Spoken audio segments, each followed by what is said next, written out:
പറ്റൂല. അത് കല്യാണത്തിന് പോകുമ്പോഴാണുള്ളതാ. സ്കൂളിലും പള്ളിക്കൊക്കെ പോകുമ്പോഴുള്ള കുപ്പായത്തിന് ഫുള്ള് ബട്ടൺ തന്നെ ഉണ്ടാവില്ല. ഒരു കൊടയിൽ 2-3 ആൾക്കാരൊക്കെ ഒന്നിച്ച് മഴ കൊള്ളാതെ പോയിരുന്ന ഒരു ഭൂതകാലം ഉണ്ടായിരുന്നില്ലേ? അന്ന് ജനസംഖ്യ 70 കോടിയൊക്കെ ഉള്ളു. ഇന്ന് എല്ലാവർക്കും കൊടി, എല്ലാവർക്കും കുട, എല്ലാവർക്കും ബാഗ്, എല്ലാവർക്കും സ്വന്തമായ റൂമുകള്, എല്ലാവർക്കും സ്വന്തമായ സ്മാർട്ട് ഫോണ്. അപ്പൊ ജനസംഖ്യ കൂടുന്നതിനനുസരിച്ച് സൗകര്യങ്ങൾ ഉണ്ടാക്കുക എന്നുള്ളത് അത് അടിമയായ എന്റെ പണിയല്ല, അത് റബ്ബായ അള്ളാന്റെ പണിയാണ്. അത് അള്ളാഹ് നിർവഹിക്കുന്നുണ്ട്. നമ്മളെ പണിയെടുക്കുക, അള്ളാന്റെ പണിയെടുക്കും. ഇതാണ് നമ്മുടെ വിശ്വാസം. ഈ വിശ്വാസത്തിന്റെ ബലത്തിൽ നിന്നാണ് നമ്മുടെ വീട് എങ്ങനെ ആ റബ്ബിന് നമുക്ക് ഭക്ഷണം നൽകിയ, നമുക്ക് വെള്ളം നൽകിയ, നമുക്ക് ജീവിത സൗകര്യങ്ങൾ നൽകിയ റബ്ബിന്റെ കൽപ്പനക്കനുസരിച്ച് നമ്മുടെ വീടാക്കി മാറ്റാം എന്നാണ് നമ്മൾ ആലോചിക്കേണ്ടത്. അഫറഅയ്തുമുൽ മാഅ അല്ലദീ തശ്റബൂൻ അഅൻതും അൻസൽതുമൂഹു മിനൽ മുസ്നി അം നഹ്നുൽ മുൻസിലൂൻ. നിങ്ങൾ കുടിക്കുന്ന വെള്ളത്തെക്കുറിച്ച് നിങ്ങൾ ആലോചിച്ചോ? നിങ്ങളാണോ മേഘങ്ങളിൽ നിന്ന് വെള്ളം വർഷിപ്പിച്ചത്, അതോ നാമാണോ? അള്ളാഹു ചോദിക്കാൻ. ഒരു മാസം മുമ്പ് ദുബൈയിലെ ഷേഖ്, അള്ളാഹു ദീർഘായുസ്സും ആഫിയത്തും നൽകട്ടെ, അവിടുത്തെ ഖത്തീബുമാരോടൊക്കെ മഴ തേടിയിട്ട് ദുആ ചെയ്യാൻ വേണ്ടി ആവശ്യപ്പെട്ടു. എല്ലാ ടെക്നോളജിയുള്ള നഗരാണ്, എല്ലാ സംവിധാനമുണ്ട്, ലോകം മുഴുവൻ എത്തുന്ന മഹാനഗരമാണ്. കടലിലെ വെള്ളം സംശുദ്ധമാക്കി ആളുകൾക്ക് ഉപയോഗിക്കാൻ കൊടുക്കുന്ന സംവിധാനം അവിടെ ഉണ്ട്. ലോകത്തെ ഏറ്റവും ഉയരമുള്ള കെട്ടിടം അവിടെയാണ്. പക്ഷെ മഴ വേണമെന്ന് തോന്നിയപ്പോ അതിനുള്ള ടെക്നോളജി ഇല്ല. അത് നിങ്ങൾ അള്ളാഹുവിനോട് പറഞ്ഞു വാങ്ങിത്തരൂ എന്ന് പറയുന്ന അവസ്ഥ. ഇതാണ്. അള്ളാഹുവാണ് നമുക്ക് ആരോഗ്യം തന്നത്, അള്ളാഹുവാണ് സൗന്ദര്യം തന്നത്, അള്ളാഹുവാണ് സൗകര്യം തന്നത്, അള്ളാഹുവാണ് ജീവിത വിഭവങ്ങൾ തന്നത്. നമ്മുടെ കച്ചവട സ്ഥാപനത്തിലേക്ക് കസ്റ്റമേഴ്സിനെ എത്തിച്ചു തന്നതും അള്ളാഹുവാണ്. ഈ അള്ളാഹുവിന്റെ പൊരുത്തം നേടാൻ നമ്മൾ ഏറ്റവും കൂടുതൽ സമയം ചെലവഴിക്കുന്ന, നമ്മൾ ഏറ്റവും കൂടുതൽ പണം ചെലവഴിക്കുന്ന, നമ്മൾ ഏറ്റവും കൂടുതൽ മനസ്സുകൊണ്ട് ചിന്തയാകുന്ന നമ്മുടെ വീടും കുടുംബവും മാറ്റാൻ നമുക്ക് സാധ്യമാണോ എന്നൊരു അന്വേഷണമാണ് എന്റെ സംസാരം. അല്ലാഹു സുബ്ഹാനഹു തആല കബൂൽ ചെയ്യട്ടെ. ആദ്യമായി നമ്മൾ മനസ്സിലാക്കേണ്ടത്, നമ്മുടെ വീട്ടിലുള്ള എല്ലാവരും നമുക്ക് അള്ളാഹു കഴിഞ്ഞിട്ടേ ഉള്ളൂ എന്ന് തിരിച്ചറിയാന്നുള്ളതാണ്. സൂറത്തു തൗബയിൽ വളരെ കൃത്യമായി അള്ളാഹു പറയാൻ, ഖുൽ ഇൻ കാന ആബാഉകും വഅബ്നാഉകും വഇഖ്വാനുകും വഅസ്വാജുകും വഅശീറതുകും വഅംവാലുൻ ഇഖ്തറഫ്തുമൂഹാ വതിജാറത്തുൻ തഖ്ശൗന കസാദഹാ വമസാകിനു തർദൗനഹാ അഹബ്ബ ഇലൈകും മിനല്ലാഹി വറസൂലിഹി വജിഹാദിൻ ഫീ സബീലി ഫതറബ്ബസു ഹത്താ യഅതിയല്ലാഹു ബിഅംരി വല്ലാഹു ലാ യഹ്ദിൽ ഖൗമൽ ഫാസിഖീൻ. നബി അങ്ങ് പറഞ്ഞു കൊടുക്കുക, നിങ്ങളുടെ പിതാക്കളോ, നിങ്ങളുടെ മക്കളോ, നിങ്ങളുടെ ഭാര്യമാരോ, നിങ്ങളുടെ സഹോദരങ്ങളോ, നിങ്ങളുടെ കുടുംബമോ നഷ്ടം വരുമോ എന്ന് നിങ്ങൾ ഭയപ്പെട്ടുകൊണ്ടിരിക്കുന്ന നിങ്ങളുടെ കച്ചവടമോ, നിങ്ങളുടെ സ്വത്തുക്കളോ, നിങ്ങൾ സംതൃപ്തിയടയുന്ന നിങ്ങളുടെ വീടുകളോ അള്ളാഹുവിനേക്കാൾ, അവന്റെ റസൂലിനേക്കാൾ, അവന്റെ മാർഗത്തിലുള്ള പ്രയത്നത്തെക്കാൾ നിങ്ങൾക്ക് പ്രിയങ്കരമാണെങ്കിൽ അള്ളാഹു അവന്റെ കൽപ്പനയുമായി വരുന്നത് നിങ്ങൾ കാത്തിരിക്കുക. ഓരോന്നും എണ്ണി പറയാണ്. നമ്മൾ നെഞ്ചോട് ചേർത്ത് വെച്ച മാതാപിതാക്കൾ, സഹോദരങ്ങൾ, ഭാര്യ, സ്വത്ത്, വീട്, ഇതൊക്കെ എണ്ണി പറഞ്ഞിട്ട് ഇതൊന്നും അള്ളാഹുവിനേക്കാളും റസൂലിനേക്കാളും നിങ്ങൾക്ക് പ്രിയങ്കരമാവരുത്. അങ്ങനെ ആയാൽ അള്ളാഹുവിന്റെ കൽപ്പനയുമായി വരുന്നത് കാത്തിരിക്കുക. അപ്പൊ നമ്മള് ഉമ്മാന്റെ താല്പര്യവും അള്ളാന്റെ താല്പര്യവും എതിരാകുന്നിടത്ത് അള്ളാഹുവിന്റെ താല്പര്യത്തിന് മുൻഗണന നൽകണം. ഭാര്യയുടെ താല്പര്യം അള്ളാഹുവിന്റെ താല്പര്യം എതിരാകുന്നിടത്ത് അള്ളാഹുവിന്റെ താല്പര്യത്തിന് മുൻഗണന നൽകണം. ഭർത്താവിന്റെ താല്പര്യവും മക്കളുടെ താല്പര്യവും അള്ളാഹുവിന്റെ താല്പര്യവും എതിരാകുന്നിടത്ത് അള്ളാഹുവിന്റെ താല്പര്യത്തിന് മുൻഗണന നൽകണം. അങ്ങനെ നൽകുമ്പോഴേ ഇവരെക്കാളൊക്കെ നമ്മൾ അള്ളാഹുവിനെ സ്നേഹിക്കുന്ന ആളുകളായി മാറൂ. അള്ളാഹു നമുക്ക് ആ മഹബത്ത് പ്രദാനം ചെയ്യട്ടെ. വീട്ടിൽ നമുക്ക് വ്യത്യസ്തമായ മുഖമുണ്ട്. നമുക്കൊക്കെ ഒരുപാട് മുഖമുണ്ട്. ഇപ്പൊ നൂറുൽ ഹിദായന്റെ ഓഫീസിലേക്ക് ഇപ്പോ ഞാൻ കയറി ചെന്നാല് എന്നെ അറിയാത്ത ഒരാൾ നിങ്ങൾ ആരാന്ന് വെച്ചാല് ഞാൻ യഹ്യാസിനാന്റെ മൂത്താപ്പേണ് എന്നാ പറയേണ്ടത്. അങ്ങനെ പറയേണ്ടത്. പുങ്കനൂരിലെ സ്ഥാപനത്തിൽ നിങ്ങൾ ആരാന്ന് വെച്ചാൽ ഞാൻ ഇവിടുത്തെ പ്രധാന അധ്യാപകനാന്നാ പറയേണ്ടത്. പെരിന്തമണ്ണ PTM കോളേജിൽ ഞാനിങ്ങനെ ചെന്നപ്പോ നിങ്ങൾ ആരാന്ന് വെച്ചു. അത് ഷിഫാ തസ്നി എന്റെ ഉപ്പയാണ് ഞാൻ എന്നാണ് പറയേണ്ടത്. ഈ ഓരോ മുഖങ്ങളും നമ്മൾ എത്രത്തോളം ആക്റ്റീവാണ്. അപ്പൊ ഒരു പിതാവ്, ഒരു സമയം നമ്മൾ പിതാവാ, അതേ സമയത്ത് തന്നെ നമ്മൾ ഭർത്താവാ, അതേ സമയത്ത് തന്നെ നമ്മൾ മറ്റൊരാളുടെ മകനാണ്. ഈ മൂന്ന് കാര്യങ്ങളുമാണ് ഒരു പുരുഷനെ സംബന്ധിച്ചിടത്തോളം വലിയ ഉത്തരവാദിത്വം നമുക്ക് നൽകുന്നത്. സ്ത്രീകളെ സംബന്ധിച്ചിടത്തോളം അവര് ഒരേ സമയത്ത് ഉമ്മയാണ്, ഒരേ സമയത്ത് ഭാര്യയാണ്, ഒരേ സമയത്ത് മകളാണ്, അതിന്റെ കൂടെ മരുമകളാണ്. നമ്മൾ എപ്പോഴും വലിയ ഉത്തരവാദിത്വം നമ്മൾ നൽകുന്ന ഈ മൂന്ന് കാര്യങ്ങളിൽ നമ്മൾ എത്രത്തോളം ഉത്തരവാദിത്വം നിർവഹിക്കുന്നു, ഇതാണ് ഏറ്റവും പ്രധാനം. ഒരു പിതാവ്, ഉമ്മ എന്ന രീതിയിൽ എന്താണ് നമ്മൾ ചെയ്യേണ്ട പണി? ഞാൻ ഇതുവരെ പറഞ്ഞ കാര്യങ്ങൾ മുന്നിൽ വെച്ചുകൊണ്ടാണ് ഞാൻ നിങ്ങളോട് ചോദിക്കുന്നത്. നിങ്ങളുടെ പണി മക്കൾക്ക് ദുനിയാവിൽ നല്ല അഭിവൃദ്ധി ഉണ്ടാവണം എന്നതാണോ? ശാശ്വതമായ ഒരു ജീവിതമുണ്ട് എന്ന് വിശ്വസിക്കുന്ന മരണശേഷമുള്ള കാലത്ത് എന്റെ കുട്ടി സ്വർഗത്തിലാവണമെന്നാണോ? ഏതിനാണ് മുഅ്മിൻ എന്ന രീതിയിൽ നമ്മൾ മുൻഗണന നൽകേണ്ടത്? എന്റെ ചോദ്യം, ഭൗതിക ലോകത്തിന്റെ കുട്ടിക്ക് ഒരുപാട് ഉയർച്ച ഉണ്ടാവണം, വലുതാകുമ്പോൾ അവൻ്റെ അടുത്ത് ഒരുപാട് പൈസ ഉണ്ടാവണം എന്ന ചിന്തയാണോ? മരിച്ചു എന്നാൽ എന്റെ കുട്ടിക്ക് കാലാകാലം സ്വർഗം കിട്ടണം എന്ന ചിന്തയാണോ? ഒരു സത്യവിശ്വാസി എന്ന രീതിയിൽ നമ്മുടെ മുൻഗണന ഏതാണ്? ഇവിടെ നമ്മൾ ആലോചിക്കേണ്ടത്. ഇതിൽ നമുക്ക് സംശയമുണ്ടോ? മരിച്ചു എന്നിട്ടൊരു ജീവിതം ഉണ്ട് എന്നുള്ള കാര്യത്തിൽ അങ്ങനെ സംശയമുള്ള ഒരാളുണ്ടായിരുന്നു മക്കയിൽ. ഒരു ഉണങ്ങിയ എല്ലെടുത്ത് കൈകൊണ്ട് പൊടിച്ച് നിലത്തിട്ടിട്ട് നബി കരീം സല്ലല്ലാഹു അലൈഹി വസല്ലമിന്റെ മുഖത്ത് നോക്കി ചോദിക്കാണ് ഉബയ്യ് ഇബ്നു ഖലഫ്, ഈ ഉണങ്ങിയ എല്ലിൽ നിന്നാണോ നിന്റെ റബ്ബ് രണ്ടാമത് സൃഷ്ടിക്കുമെന്ന് പറയുന്നത്?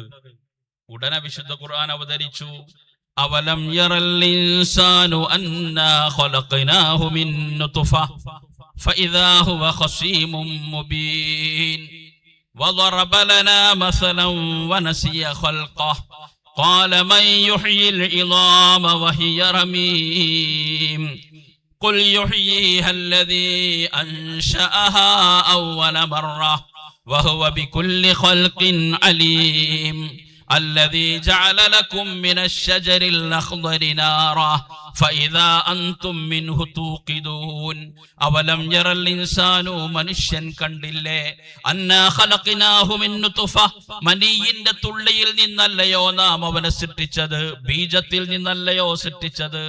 ഫഇദാ ഹുവ ഖസീമും മുബീൻ, എന്നിട്ട് അവൻ വലിയ താർക്കികനായി വന്നിരിക്കുകയാ. ഖാല മൻ യുഹ്യിൽ ഇളാമ വഹിയ റമീം, എല്ലുകൾ നുരുമ്പിപ്പോയാൽ ആര് ജീവിപ്പിക്കുമെന്നാ അവൻ ചോദിക്കുന്നത്.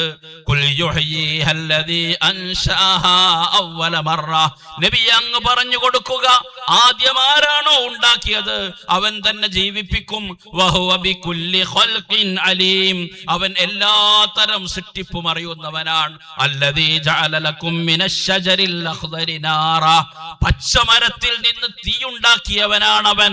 ഫഇദാ അൻതും മിൻഹു തൂഖിദൂൻ, എന്നിട്ട് അതിൽ നിന്നല്ലേ നിങ്ങൾ കത്തിക്കുന്നത്.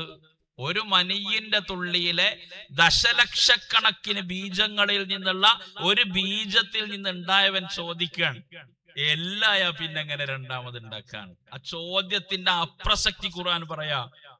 എന്നിട്ട് പറയാണ്, ആദ്യം ഉണ്ടാക്കിയവനാരാ? അവൻ തന്നെ ഉണ്ടാക്കും. പച്ചമരത്തിൽ നിന്ന് തീ ഉണ്ടാക്കിയവനല്ലേ അവൻ. പച്ചമരം എന്ന് പറഞ്ഞത് അതിന്റെ ഉള്ളിൽ വെള്ളം ഉണ്ടാകും. ഉള്ളിൽ വെള്ളമുള്ള രണ്ട് മരങ്ങൾ ഉരസുമ്പോ തീ ഉണ്ടാകുന്നു, വെള്ളത്തിന്റെ ശത്രുവായ തീ. ഇതാണ് അള്ളാഹുവിന്റെ സൃഷ്ടി വൈഭവം. സ്കൂളിലൊക്കെ ശാസ്ത്രം പഠിപ്പിക്കുന്നത് ഹൈഡ്രജനും ഓക്സിജനും ചേർന്നിട്ടാണ് വെള്ളം ഉണ്ടാകുന്നത്. H2O എന്നാണ് പറയാ. ഹൈഡ്രജനും ഓക്സിജനും കൂടിയ വെള്ളം. ഹൈഡ്രജന് കത്തുന്നതാ, ഓക്സിജനോ കത്താൻ സഹായിക്കുന്നതാ. നമ്മളൊരു വിളക്ക് ഇങ്ങനെ കത്തിച്ചു വെച്ചിട്ട് അതിന്റെ മുകളിൽ ഒരു ബക്കറ്റ് കൊണ്ട് മൂടിയാല് അതിന്റെ ഉള്ളിലേക്ക് വായു പോകാത്തത് കൊണ്ട് ആ വിളക്ക് കെടും. കത്താൻ എന്ത് വേണം? ഓക്സിജൻ വേണം. അപ്പൊ സ്വയം കത്തുകയും കത്താൻ സഹായിക്കുകയും ചെയ്യുന്ന രണ്ട് വസ്തുക്കൾ കൂടിയിട്ട് അള്ളാഹു ഉണ്ടാക്കുന്നത് വെള്ളത്തിന്റെ തീയിന്റെ ശത്രുവായ വെള്ളത്തിനെയാണ്. ഈ അള്ളാഹു നമ്മൾ മണ്ണായി മാറിയാൽ എന്താ? എല്ലായും അറിയാൽ എന്താ? നമ്മളെ കത്തിച്ച് വെണ്ണീറാക്കി കടലിലെറിഞ്ഞാൽ എന്താ? ഖുൽ യുഹ്യീഹല്ലദീ അൻശഅഹാ അവ്വല മർറ, ആദ്യമുണ്ടാക്കിയവൻ ജീവിപ്പിക്കും. ഇതാ നമ്മുടെ വിശ്വാസം. മരിച്ചുപോയിട്ടൊരു ജീവിതം ഉണ്ട്, അതിൽ സംശയമില്ല. എങ്കിൽ ഞാൻ നിങ്ങളോട് ചോദിക്കുകയാണ്, മരണശേഷമുള്ള ജീവിതത്തിൽ നമ്മുടെ മക്കൾക്ക് സ്വർഗം കിട്ടണമെന്ന് ആഗ്രഹിക്കുന്ന ഒരു രക്ഷിതാവിന്റെ മുൻഗണനാ ലിസ്റ്റിൽ ഒന്നാമതുണ്ടാവേണ്ടത് എന്താണ് എന്ന് നമ്മൾ തിരിച്ചറിയാം. നമ്മുടെ മക്കൾക്ക് ദീന് കൊടുക്കുന്നിടത്ത് നമുക്ക് ജാഗ്രത ഉണ്ടോ? എങ്കിലേ അവരെ സ്വർഗത്തിലേക്ക് എത്തിക്കാൻ കഴിയൂ. എങ്ങനെ മക്കൾക്ക് ദീന് കൊടുക്കുക? ഇസ്ലാം ഉണ്ടായത് തന്നെ ഇത്തിബായിലൂടെയാണ്, നമ്മൾ മനസ്സിലാക്കണം. നബി കരീം സല്ലല്ലാഹു അലൈഹി വസല്ലമിനെ ഇത്തിബാഅ് ചെയ്യാനാണ് ഖുർആൻ ആവശ്യപ്പെട്ടത്. നബി തങ്ങൾ പറഞ്ഞത് കേൾക്കുക എന്ന് പറഞ്ഞാൽ നബി തങ്ങൾ ചെയ്ത കാര്യം എങ്ങനെയാണോ നമ്മൾ കണ്ടത് അതുപോലെ ചെയ്യുക എന്നുള്ളതാണ്. ഖുൽ ഇൻ കുൻതും തുഹിബ്ബൂനല്ലാഹ ഫത്തബിഊനി, നിങ്ങൾ അല്ലാഹുവിനെ ഇഷ്ടപ്പെടുന്നുവെങ്കിൽ നിങ്ങൾ എന്നെ പിൻപറ്റൂന. ഇത്തിബാ ആണ് ദീന്. ഇപ്പൊ നമുക്കറിയാലോ, നമ്മളിപ്പോ കേരളത്തില് അഹ്ലുസുന്നത്തി വൽ ജമാഅത്തിന്റെ ആളുകളാണ്, നമ്മളൊക്കെ സുന്നികളാണ്, മൗലൂദ് നടത്തുന്ന ആളുകളാണ്, ആണ്ട് നടത്തുന്ന ആളുകളാണ്, മജ്ലിസുന്നൂർ നടത്തുന്ന ആളുകളാണ്. ഇതിന്റെയൊക്കെ തെളിവുകൾ എന്താന്ന് കൃത്യമായി പഠിച്ചിട്ടല്ല നമ്മളൊന്നും സുന്നികളായത്. നമുക്കതൊന്നും ആവശ്യമില്ല. നമുക്ക് എന്ത് മതി? ബാഫക്ക് തങ്ങൾ സുന്നിയായിരുന്നു, പൂക്കോയ തങ്ങൾ സുന്നിയായിരുന്നു, കണ്ണിയത്ത് ഉസ്താദ് സുന്നിയായിരുന്നു, ശംസുൽ ഉലമ സുന്നിയായിരുന്നു, ഹൈദർ ഉസ്താദ് സുന്നിയായിരുന്നു. ഓലൊന്നും പഴക്കൂല, അതുകൊണ്ട് ഞാൻ ഓലമാതിരി സുന്നിയാണ്. നമുക്ക് അത്ര ആവശ്യമുള്ളൂ. ഈ മഹാന്മാരൊക്കെ മരിക്കണ നേരത്ത് കലിമ ചൊല്ലി സന്തോഷത്തോടെ മരിച്ചത്, കടബാധ്യതകളില്ലാതെ മരിച്ചത്, ഉത്തരവാദിത്വങ്ങളൊക്കെ കൃത്യമായി നിർവഹിച്ചു മരിച്ചത് കണ്ട അനേക കോടി ആളുകൾക്ക് പിന്നെ നമുക്ക് ഇസ്തിഗാസക്കും തവസ്സുലിനും മൗലിദിനും നബിദിനത്തൊന്നും തെളിവ് വേണ്ട. അവരെ ഇത്തിബാഅ് ചെയ്യാണ് നമ്മള്. തെളിവില്ലാതെ തന്നെ നമ്മൾ അവരൊക്കെ സ്വീകരിക്കും, കാരണം അവരൊക്കെ സ്വാലിഹ്യങ്ങളാണ്. ഈ ഒരു രീതിയിലേക്ക് നമ്മുടെ മക്കളുടെ മുന്നിൽ നിൽക്കാൻ നമുക്ക് കഴിയണം. നമ്മളെ കണ്ടിട്ട് മക്കൾ പഠിക്കണം എങ്ങനെയാണ് നിൽക്കേണ്ടത്. അത് പുസ്തകങ്ങൾ കൊടുത്തിട്ട് ലൈബ്രറി ഉഷാറാക്കിയിട്ട് നല്ല മന്തി ഉണ്ടാക്കിയിട്ട് മജ്ലിസുന്നൂർ നടത്തിയിട്ട് അത് കിട്ടൂല. നമ്മൾ മജ്ലിസുന്നൂർ ചെല്ലുക, നമ്മൾ ഖുർആൻ ഓതുക, നമ്മൾ മൗലൂദ് ഓതുക, നമ്മൾ എണീക്കുമ്പോ ദിക്ർ ചെല്ലുക, അപ്പോഴാണ് ഉണ്ടാവുക. ഇപ്പൊ എന്റെ 4 വയസ്സുള്ള മോള് ബിസ്മിക റബ്ബി വദഅതു ജംബി എന്നുള്ളത് മുഴുവനായിട്ട് ചെല്ലും. ആണ് തുടങ്ങി കൊടുത്താൽ മതി ബിസ്മിക റബ്ബി. അതെന്താ? അവളെ ഉമ്മ അങ്ങനെ ശീലിപ്പിച്ചു. അൽഹംദുലില്ലാഹില്ലദീ അഹ്യാന എന്ന് പറഞ്ഞ ബാക്കി മോള് ചെല്ലും. അതെന്താ? അങ്ങനെ ശീലിപ്പിച്ചു. അപ്പൊ നമ്മൾ ഇതൊക്കെ ചെയ്ത് കാണിക്കുക. നമ്മൾ കുട്ടികളുടെ കൂടെ ഭക്ഷണം കഴിക്കുമ്പോ ബിസ്മില്ലാഹിർ റഹ്മാനിർ റഹീം എന്ന് നമ്മൾ ചൊല്ലുമ്പോ അത് കണ്ടിട്ട് മക്കൾ ചൊല്ലും. ബിസ്മില്ലടാ ബിസ്മില്ലടാ ബിസ്മില്ലടാ എന്ന് നമ്മളിങ്ങനെ ബലം പിടിച്ച് ചെല്ലിപ്പിച്ചിട്ട് ചെല്ലൂല. നമ്മളത് ചൊല്ലി ശീലിപ്പിക്കുക. നമ്മൾ ഇത്തിബാഇന് അർഹരാവുക. എങ്ങനെ മക്കൾ സത്യസന്ധരാവുക? ഇപ്പൊ വാപ്പ ഉണ്ടോന്ന് വെച്ചിട്ട് കോളിംഗ് ബെൽ അടിച്ചാല് ഉമ്മ പറഞ്ഞു കൊടുക്കാണ്, വാപ്പ പുറത്തേക്കണമെന്ന് പറഞ്ഞടാ, സുഖമായിട്ട് റൂമിൽ ഇരിക്കണുണ്ട്. ഇങ്ങനെ പറഞ്ഞെടുക്കുന്ന ഉമ്മാക്ക് എങ്ങനെയാണ് മക്കൾക്ക് സത്യസന്ധത പഠിപ്പിക്കാൻ കഴിയുക? അപ്പൊ നമ്മൾ സത്യത്തിന്റെ ആളുക. മകന് കളവ് പറയുകയാണെങ്കിൽ അങ്ങനെ പറയരുത്, അത് അള്ളാഹ്ക്ക് ഇഷ്ടമില്ലാത്തതാണ് എന്ന് പറഞ്ഞു കൊടുക്കുന്ന ആളുകളായി നമ്മൾ മാറുക. എങ്ങനെയാണ് നമ്മുടെ മക്കൾക്ക് സുബഹിസ്കാരം ഉണ്ടാവുക? നമ്മൾ സുബഹിക്ക് എണീക്കണം. എങ്ങനെയാ മക്കൾ പള്ളിക്ക് പോകുന്ന ആളുകളാവുക? ആണുങ്ങൾ പള്ളിക്ക് പോകണം, മക്കളെ കൂട്ടിക്കൊണ്ടോണം. ഇങ്ങനെ കണ്ടുപഠിച്ചിട്ടാണ് നമ്മുടെ വീട് എത്രത്തോളം നമ്മൾ ദീനുമായി ചേർത്ത് വെക്കുന്നുവോ ആ വീട്ടുകാർക്ക് ദീൻ ഉണ്ടാവും. അപ്പൊ തർബിയത്തിന്റെ കാര്യത്തിൽ ഏറ്റവും പ്രധാനം ഇത്തിബാ ആണ്. പിന്നെ നമുക്ക് ഖുർആനോത്തുള്ള, നബി സല്ലല്ലാഹു അലൈഹി വസല്ലമിനോടുള്ള മഹബത്തുള്ള, അഹ്ലുബൈത്തിനോടുള്ള മഹബത്തുള്ള, ഉസ്താദുമാരോട് ബഹുമാനമുള്ള ഒരു പശ്ചാത്തലം വീട്ടിൽ ഉണ്ടാക്കി കൊണ്ടുവരിക. അപ്പോഴാണ് ഇതിനൊക്കെ ഒരു ഖദർ ആളുകളുടെ മനസ്സിലുണ്ടാവുക. നമ്മളിങ്ങനെ വീട്ടിലിരുന്നിട്ട് ഉസ്താദുമാരെ ചീത്ത അറിയാം, തങ്ങന്മാരെ ചീത്ത അറിയാം, നേതാക്കന്മാരെ ചീത്ത അറിയാം. അങ്ങനെ ആവുമ്പോ മക്കളും അതന്നെയാണ് ശീലിപ്പിക്കുക. ഒരു ഉസ്താദ് വരുമ്പോ അതിന് കൊടുക്കണ ബഹുമാനുണ്ട്. ഇപ്പൊ സമസ്തയുടെ സജീവ സംഘാടകനൊരാളായ ഉമർ ദർസി ഉണ്ട്, തച്ചണ്ണ, എന്റെ സുഹൃത്തിന്റെ പിതാവ. അദ്ദേഹം പറഞ്ഞു, ഞാൻ അസ്ഹരി തങ്ങളുടെ വീട്ടില് മുത്തഅല്ലിമായി പോകുമ്പോ തങ്ങൾ എനിക്ക് ചെലവ് തരുമായിരുന്നു. ചോറ് കണ്ട് നല്ലോട്ട് തരും, എനിക്ക് തിന്നാൻ കഴിയാത്ത അത്ര ഇട്ട് തരും. അപ്പൊ എന്തിനാന്നറിയോ? ഞാൻ തിന്നു കഴിഞ്ഞിട്ടുള്ള ബാക്കി അസ്ഹരി തങ്ങൾക്ക് തിന്നാന്, മുത്തഅല്ലിമിന്റെ ബർക്കത്ത് കിട്ടാൻ. ആരായി അസ്ഹരി തങ്ങള്? ഒരുപാട് ഉസ്താദുമാരിൽ നിന്ന് ഇൽമു പഠിച്ചു ബാക്കിയാത്തിൽ പോയി ബാക്കവിയായി, ഇനിയും അറിവിന്റെ ദാഹം തീരാതെ ദൈവബന്ധിൽ പോയി കാസിമിയായി, പിന്നെ നാട്ടിൽ വന്ന് ഒരുപാട് കാലം ദർസ് നടത്തി, ഇനിയും അറിവിന്റെ ദാഹം തീരാതെ ഈജിപ്തിൽ പോയി അസ്ഹരിയായ ഒരു മഹാപണ്ഡിതന് ഒരു മുത്തഅല്ലിമിന്റെ ബാക്കി ഭക്ഷണം കിട്ടാൻ വേണ്ടിട്ട് ചോറ് കൂടുതൽ ഇട്ട് കൊടുക്കുക. ആ വീട്ടുകാർക്ക് ആലിമീങ്ങളോട് ബഹുമാനം ഉണ്ടാവും. ഏതൊരു ചെറിയ മുത്തഅല്ലിമാണെങ്കിലും ഒന്ന് എണീറ്റെന്ന് സ്വീകരിക്കുക. നമ്മുടെ നാട്ടുണ്ടാക്കിയ ഒരു നന്മയാണ്. ഞാനിപ്പോ മിഞ്ഞാന്ന് കുപ്പത്ത് എനിക്ക് ഭയങ്കര വിഷമമുണ്ടായി. അവിടെ ചില പ്രദേശങ്ങളിലൊക്കെ മലയാളികളായ ചില സുഹൃത്തുക്കളുടെ ശ്രമം നടത്തിയിട്ട് പള്ളികൾ ഉണ്ടാക്കി കൊടുത്തു ആന്ധ്രയിൽ. അപ്പൊ ജുമാക്കൊരു സ്ഥലത്ത് പ്രസംഗിക്കാൻ വേണ്ടി പോയി. മഗ്‌രിബിന് മുമ്പ് വേറൊരു ഗ്രാമത്തിൽ ഒരു വീട്ടിൽ സ്ത്രീകളെ സംഘടിപ്പിച്ചു. മഗ്‌രിബ് നിസ്കാരം കഴിഞ്ഞിട്ട് വേറൊരു ഗ്രാമത്തിലേക്ക് പോയി, അവിടെ ഒരു വീട്ടിൽ സ്ത്രീകളെ സംഘടിപ്പിച്ചു. നമുക്ക് സമസ്ത കേരള ജമിയത്തുൽ ഉലമ എന്ന ഈ ഒരു സംവിധാനം കൊണ്ട്, ഈ ആത്മീക പ്രസ്ഥാനം കൊണ്ട് നമ്മുടെ ഉലമാക്കളും സാദാത്തും ഉമറാക്കളും ഒന്നിച്ചു നിന്ന് പണിയെടുത്തുണ്ടാക്കിയ ഈ ദീനിന്റെ ഒരു ഫലം. ഇപ്പൊ ഞാൻ ആ പള്ളിയിലേക്ക് ചെന്നപ്പോ ജുമാക്ക് ഒരു അരമണിക്കൂർ സമയമുണ്ട്. അപ്പൊ എനിക്കൊന്ന് മൂത്രയിക്കണം എന്ന് പറഞ്ഞു. അപ്പൊ പള്ളി കമ്മിറ്റിന്റെ ആള് പള്ളിയിൽ ഇമാമിക്കുന്ന ആളെ പറഞ്ഞേക്കാം ബാത്റൂമിലൊന്ന് വെള്ളം ഒഴിക്കാൻ. നിങ്ങളത് ആലോചിച്ചോ, ഒരു ആലിമിന്റെ നിന്ദ്യത. വേറൊരു സ്ഥലത്ത് പള്ളി ആവശ്യമുണ്ട് എന്ന് പറഞ്ഞിട്ട് ഞങ്ങൾ പോയി നോക്കുമ്പോ ഞാൻ പറഞ്ഞു, ഞാൻ അസറിന്റെ നേരത്തെ അവിടെ വരും, കമ്മിറ്റിക്കാരൊക്കെ കൂട്ടണം എന്ന് പറഞ്ഞു. അങ്ങനെ അസറിന്റെ നേരത്ത് ചെന്ന് ഒരു 10-15 ആളുണ്ട്. നിസ്കാരം കഴിഞ്ഞാൽ അവരോട് ചോദിച്ചു, ഇവിടെ നിസ്കരിക്കാനൊക്കെ ആളുണ്ടാവലുണ്ടോ എന്ന് ചോദിച്ചു. ഇന്ന് സുബിക്ക് എത്ര ആളുണ്ടെന്ന് ചോദിച്ചപ്പോൾ അങ്ങോട്ടും ഇങ്ങോട്ടും നോക്കുക, ഓലൊന്നും വന്നിട്ടില്ല. അപ്പൊ എന്നാ ഇമാമിനോട് ചോദിച്ചു നോക്കി. അപ്പൊ ഇമാമ് ഞങ്ങൾക്ക് എല്ലാവർക്കും ചായ കൊണ്ടുവരാൻ വയ്ക്കാം. നിങ്ങളത് ആലോചിച്ച് നോക്കി. ആ ഒരവസ്ഥ നമ്മുടെ നാട്ടിലില്ല. നമുക്ക് ഈ ഉസ്താദുമാരിങ്ങനെ വരുമ്പോ 15 വയസ്സുള്ള മുത്തഅല്ലിമ് വരുമ്പോ 75 വയസ്സുള്ള കാരണോല് നീറ്റുന്ന് സ്വീകരിച്ച നാടാണ് നമ്മുടെ മലബാർ, നമ്മുടെ കേരളം.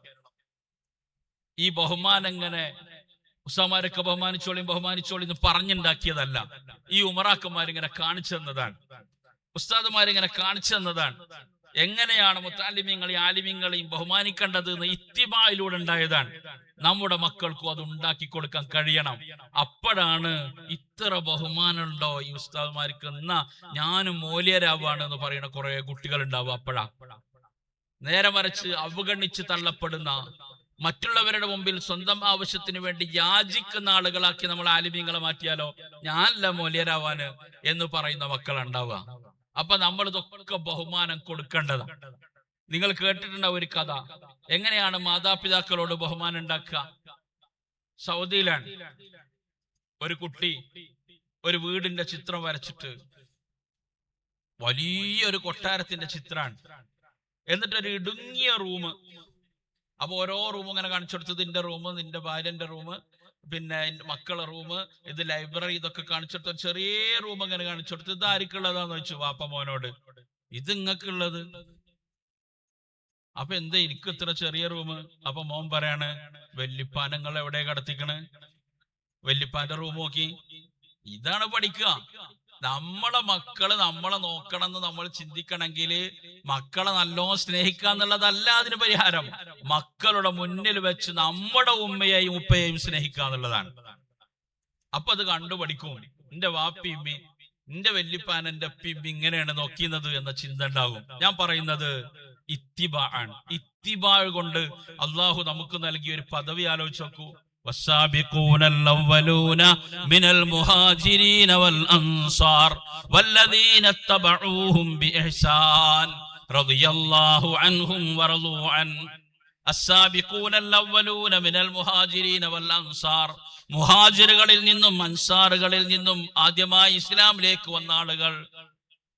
റളിയല്ലാഹു അൻഹു വറളുവാൻ, അള്ളാഹു അവരെ തൃപ്തിപ്പെട്ടിരിക്കുന്നു എന്ന് പറയുന്നതിന്റെ മുമ്പ് സാധുക്കളും പാപികളുമായ സ്വഹാബിമാരുടെയും താബികളുടെ ഒക്കെ കൂടെയാണ് എന്ന് പറയാൻ പോലും അർഹതയില്ലാത്ത പാപികളായ നമ്മൾ അള്ളാഹു ഇങ്ങോട്ട് ആഡ് ചെയ്തിരിക്കുകയാണ്. വല്ലദീന തബഊഹും, അവരെ പിൻപറ്റിയവർക്കും അള്ളാഹുവിന്റെ പൊരുത്തമുണ്ട്. അള്ളാഹുവിന്റെ വലിയ ഓഫറാണ്. അതുകൊണ്ട് ഇത്തിബാഇന് നമ്മൾ പ്രാധാന്യം നൽകുക, ഇത്തിബാഇന്റെ അർഹരാവുക. അതാണ് മക്കള് നേരാകാനുള്ള വഴി. നമുക്ക് എന്തെങ്കിലുമൊക്കെ കുറവുകൾ ഉണ്ടെങ്കിൽ അത് മക്കൾ അറിയരുത്. നമ്മുടെ ദുസ്വഭാവങ്ങൾ മക്കൾ അറിയരുത്.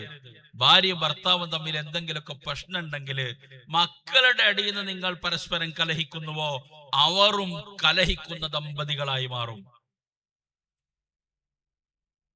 ഇത് വേണമെങ്കിൽ നിങ്ങൾക്ക് പരിശോധിക്കാം. നല്ല മനോഹരമായ ഒരു പാട്ടുകള് വോയിസ് മാത്രമാക്കിയിട്ട് കേൾപ്പിക്കാം. TV തുറന്നിട്ട് വേറൊരു നല്ലൊരു പ്രോഗ്രാമും. ഏതാണ് കുട്ടികൾ ശ്രദ്ധിക്കുന്നത്? വോയിസ് അല്ല, TV കണ്ടുകൊണ്ടിരിക്കുന്ന കുട്ടികൾ ശ്രദ്ധിക്കുക. നമ്മൾ എന്ത് ചെയ്യുന്നു എന്നതാണ്, എന്ത് പറയുന്നു എന്നതല്ല കുട്ടികൾ നോക്കുന്നത്. അതുകൊണ്ട് നമ്മൾ നന്മ ചെയ്യുന്ന ആളുകളായി മാറുക. കുട്ടികൾ അങ്ങനെ പഠിക്കാൻ വിട്ടിട്ട് നമ്മൾ മൊബൈൽ ഫോൺ ഇങ്ങനെ നോക്കുക. ഈ പോയി പഠിച്ചാൽ എനിക്ക് പരീക്ഷ അല്ലേ എന്ന് പറഞ്ഞിട്ട് നമ്മൾ മൊബൈൽ ഫോൺ നോക്കുക. അല്ല, നമ്മൾ കുട്ടിയുടെ കൂടെ ഇരുന്നിട്ട് നമ്മൾ എന്തെങ്കിലും പഠിക്കുകയോ അവൻ പഠിക്കുന്നത് നോക്കുകയോ ചെയ്യുക. അപ്പൊ കുട്ടിന്റെ മനസ്സിൽ ഇങ്ങനെ ഉണ്ടാകും, എനിക്കൊരു സപ്പോർട്ട് ഉണ്ട്, ഞാൻ വേറെ അല്ല, ഞാൻ മറ്റുള്ളൊക്കെ അങ്ങനെ ഫോൺ നോക്കിയിരിക്കുക, എനിക്ക് പരീക്ഷ ആയതുകൊണ്ട് ഞാൻ അങ്ങനെ പഠിക്കുക. ഇങ്ങനെ ചിന്തിക്കുന്ന ഒരു കുട്ടിയുടെ മനസ്സിൽ പഠിക്കാൻ താല്പര്യം ഉണ്ടാവില്ല. അപ്പൊ നമ്മളൊക്കെ ജീവിതത്തിൽ നിന്ന് പഠിച്ച കുറെ കാര്യങ്ങളില്ലേ, അങ്ങനെ പഠിക്കാൻ കഴിയണം. നിർബന്ധിതമായി പഠിക്കുന്ന കാര്യങ്ങള് ആസ്വദിച്ചു പഠിക്കുന്ന ഒരു മനോഭാവത്തിലേക്ക് നമുക്ക് എത്തിക്കാൻ കഴിയും. അങ്ങനെയാ നമ്മളൊക്കെ പഠിച്ചത്. കുറെ കാര്യങ്ങൾ ജീവിതത്തിൽ നിന്ന് പഠിച്ച കുറെ കാര്യങ്ങളുണ്ട്. അതൊക്കെ നമ്മളിങ്ങനെ ആസ്വദിച്ചു പഠിച്ചതാണ്. ആ രീതിയിലേക്ക് മറ്റു പഠനങ്ങളും മാറ്റാൻ മികച്ച അധ്യാപകരായ ആളുകൾക്ക് സാധ്യമാകും, മികച്ച ഉമ്മമാർക്കും സാധ്യമാകും. കുട്ടികൾ ആസ്വദിച്ചു പഠിക്കുക. കാരണം ബലം പ്രയോഗിച്ചിട്ട് നമുക്കൊന്നും ചെയ്യിപ്പിക്കാൻ കഴിയില്ല.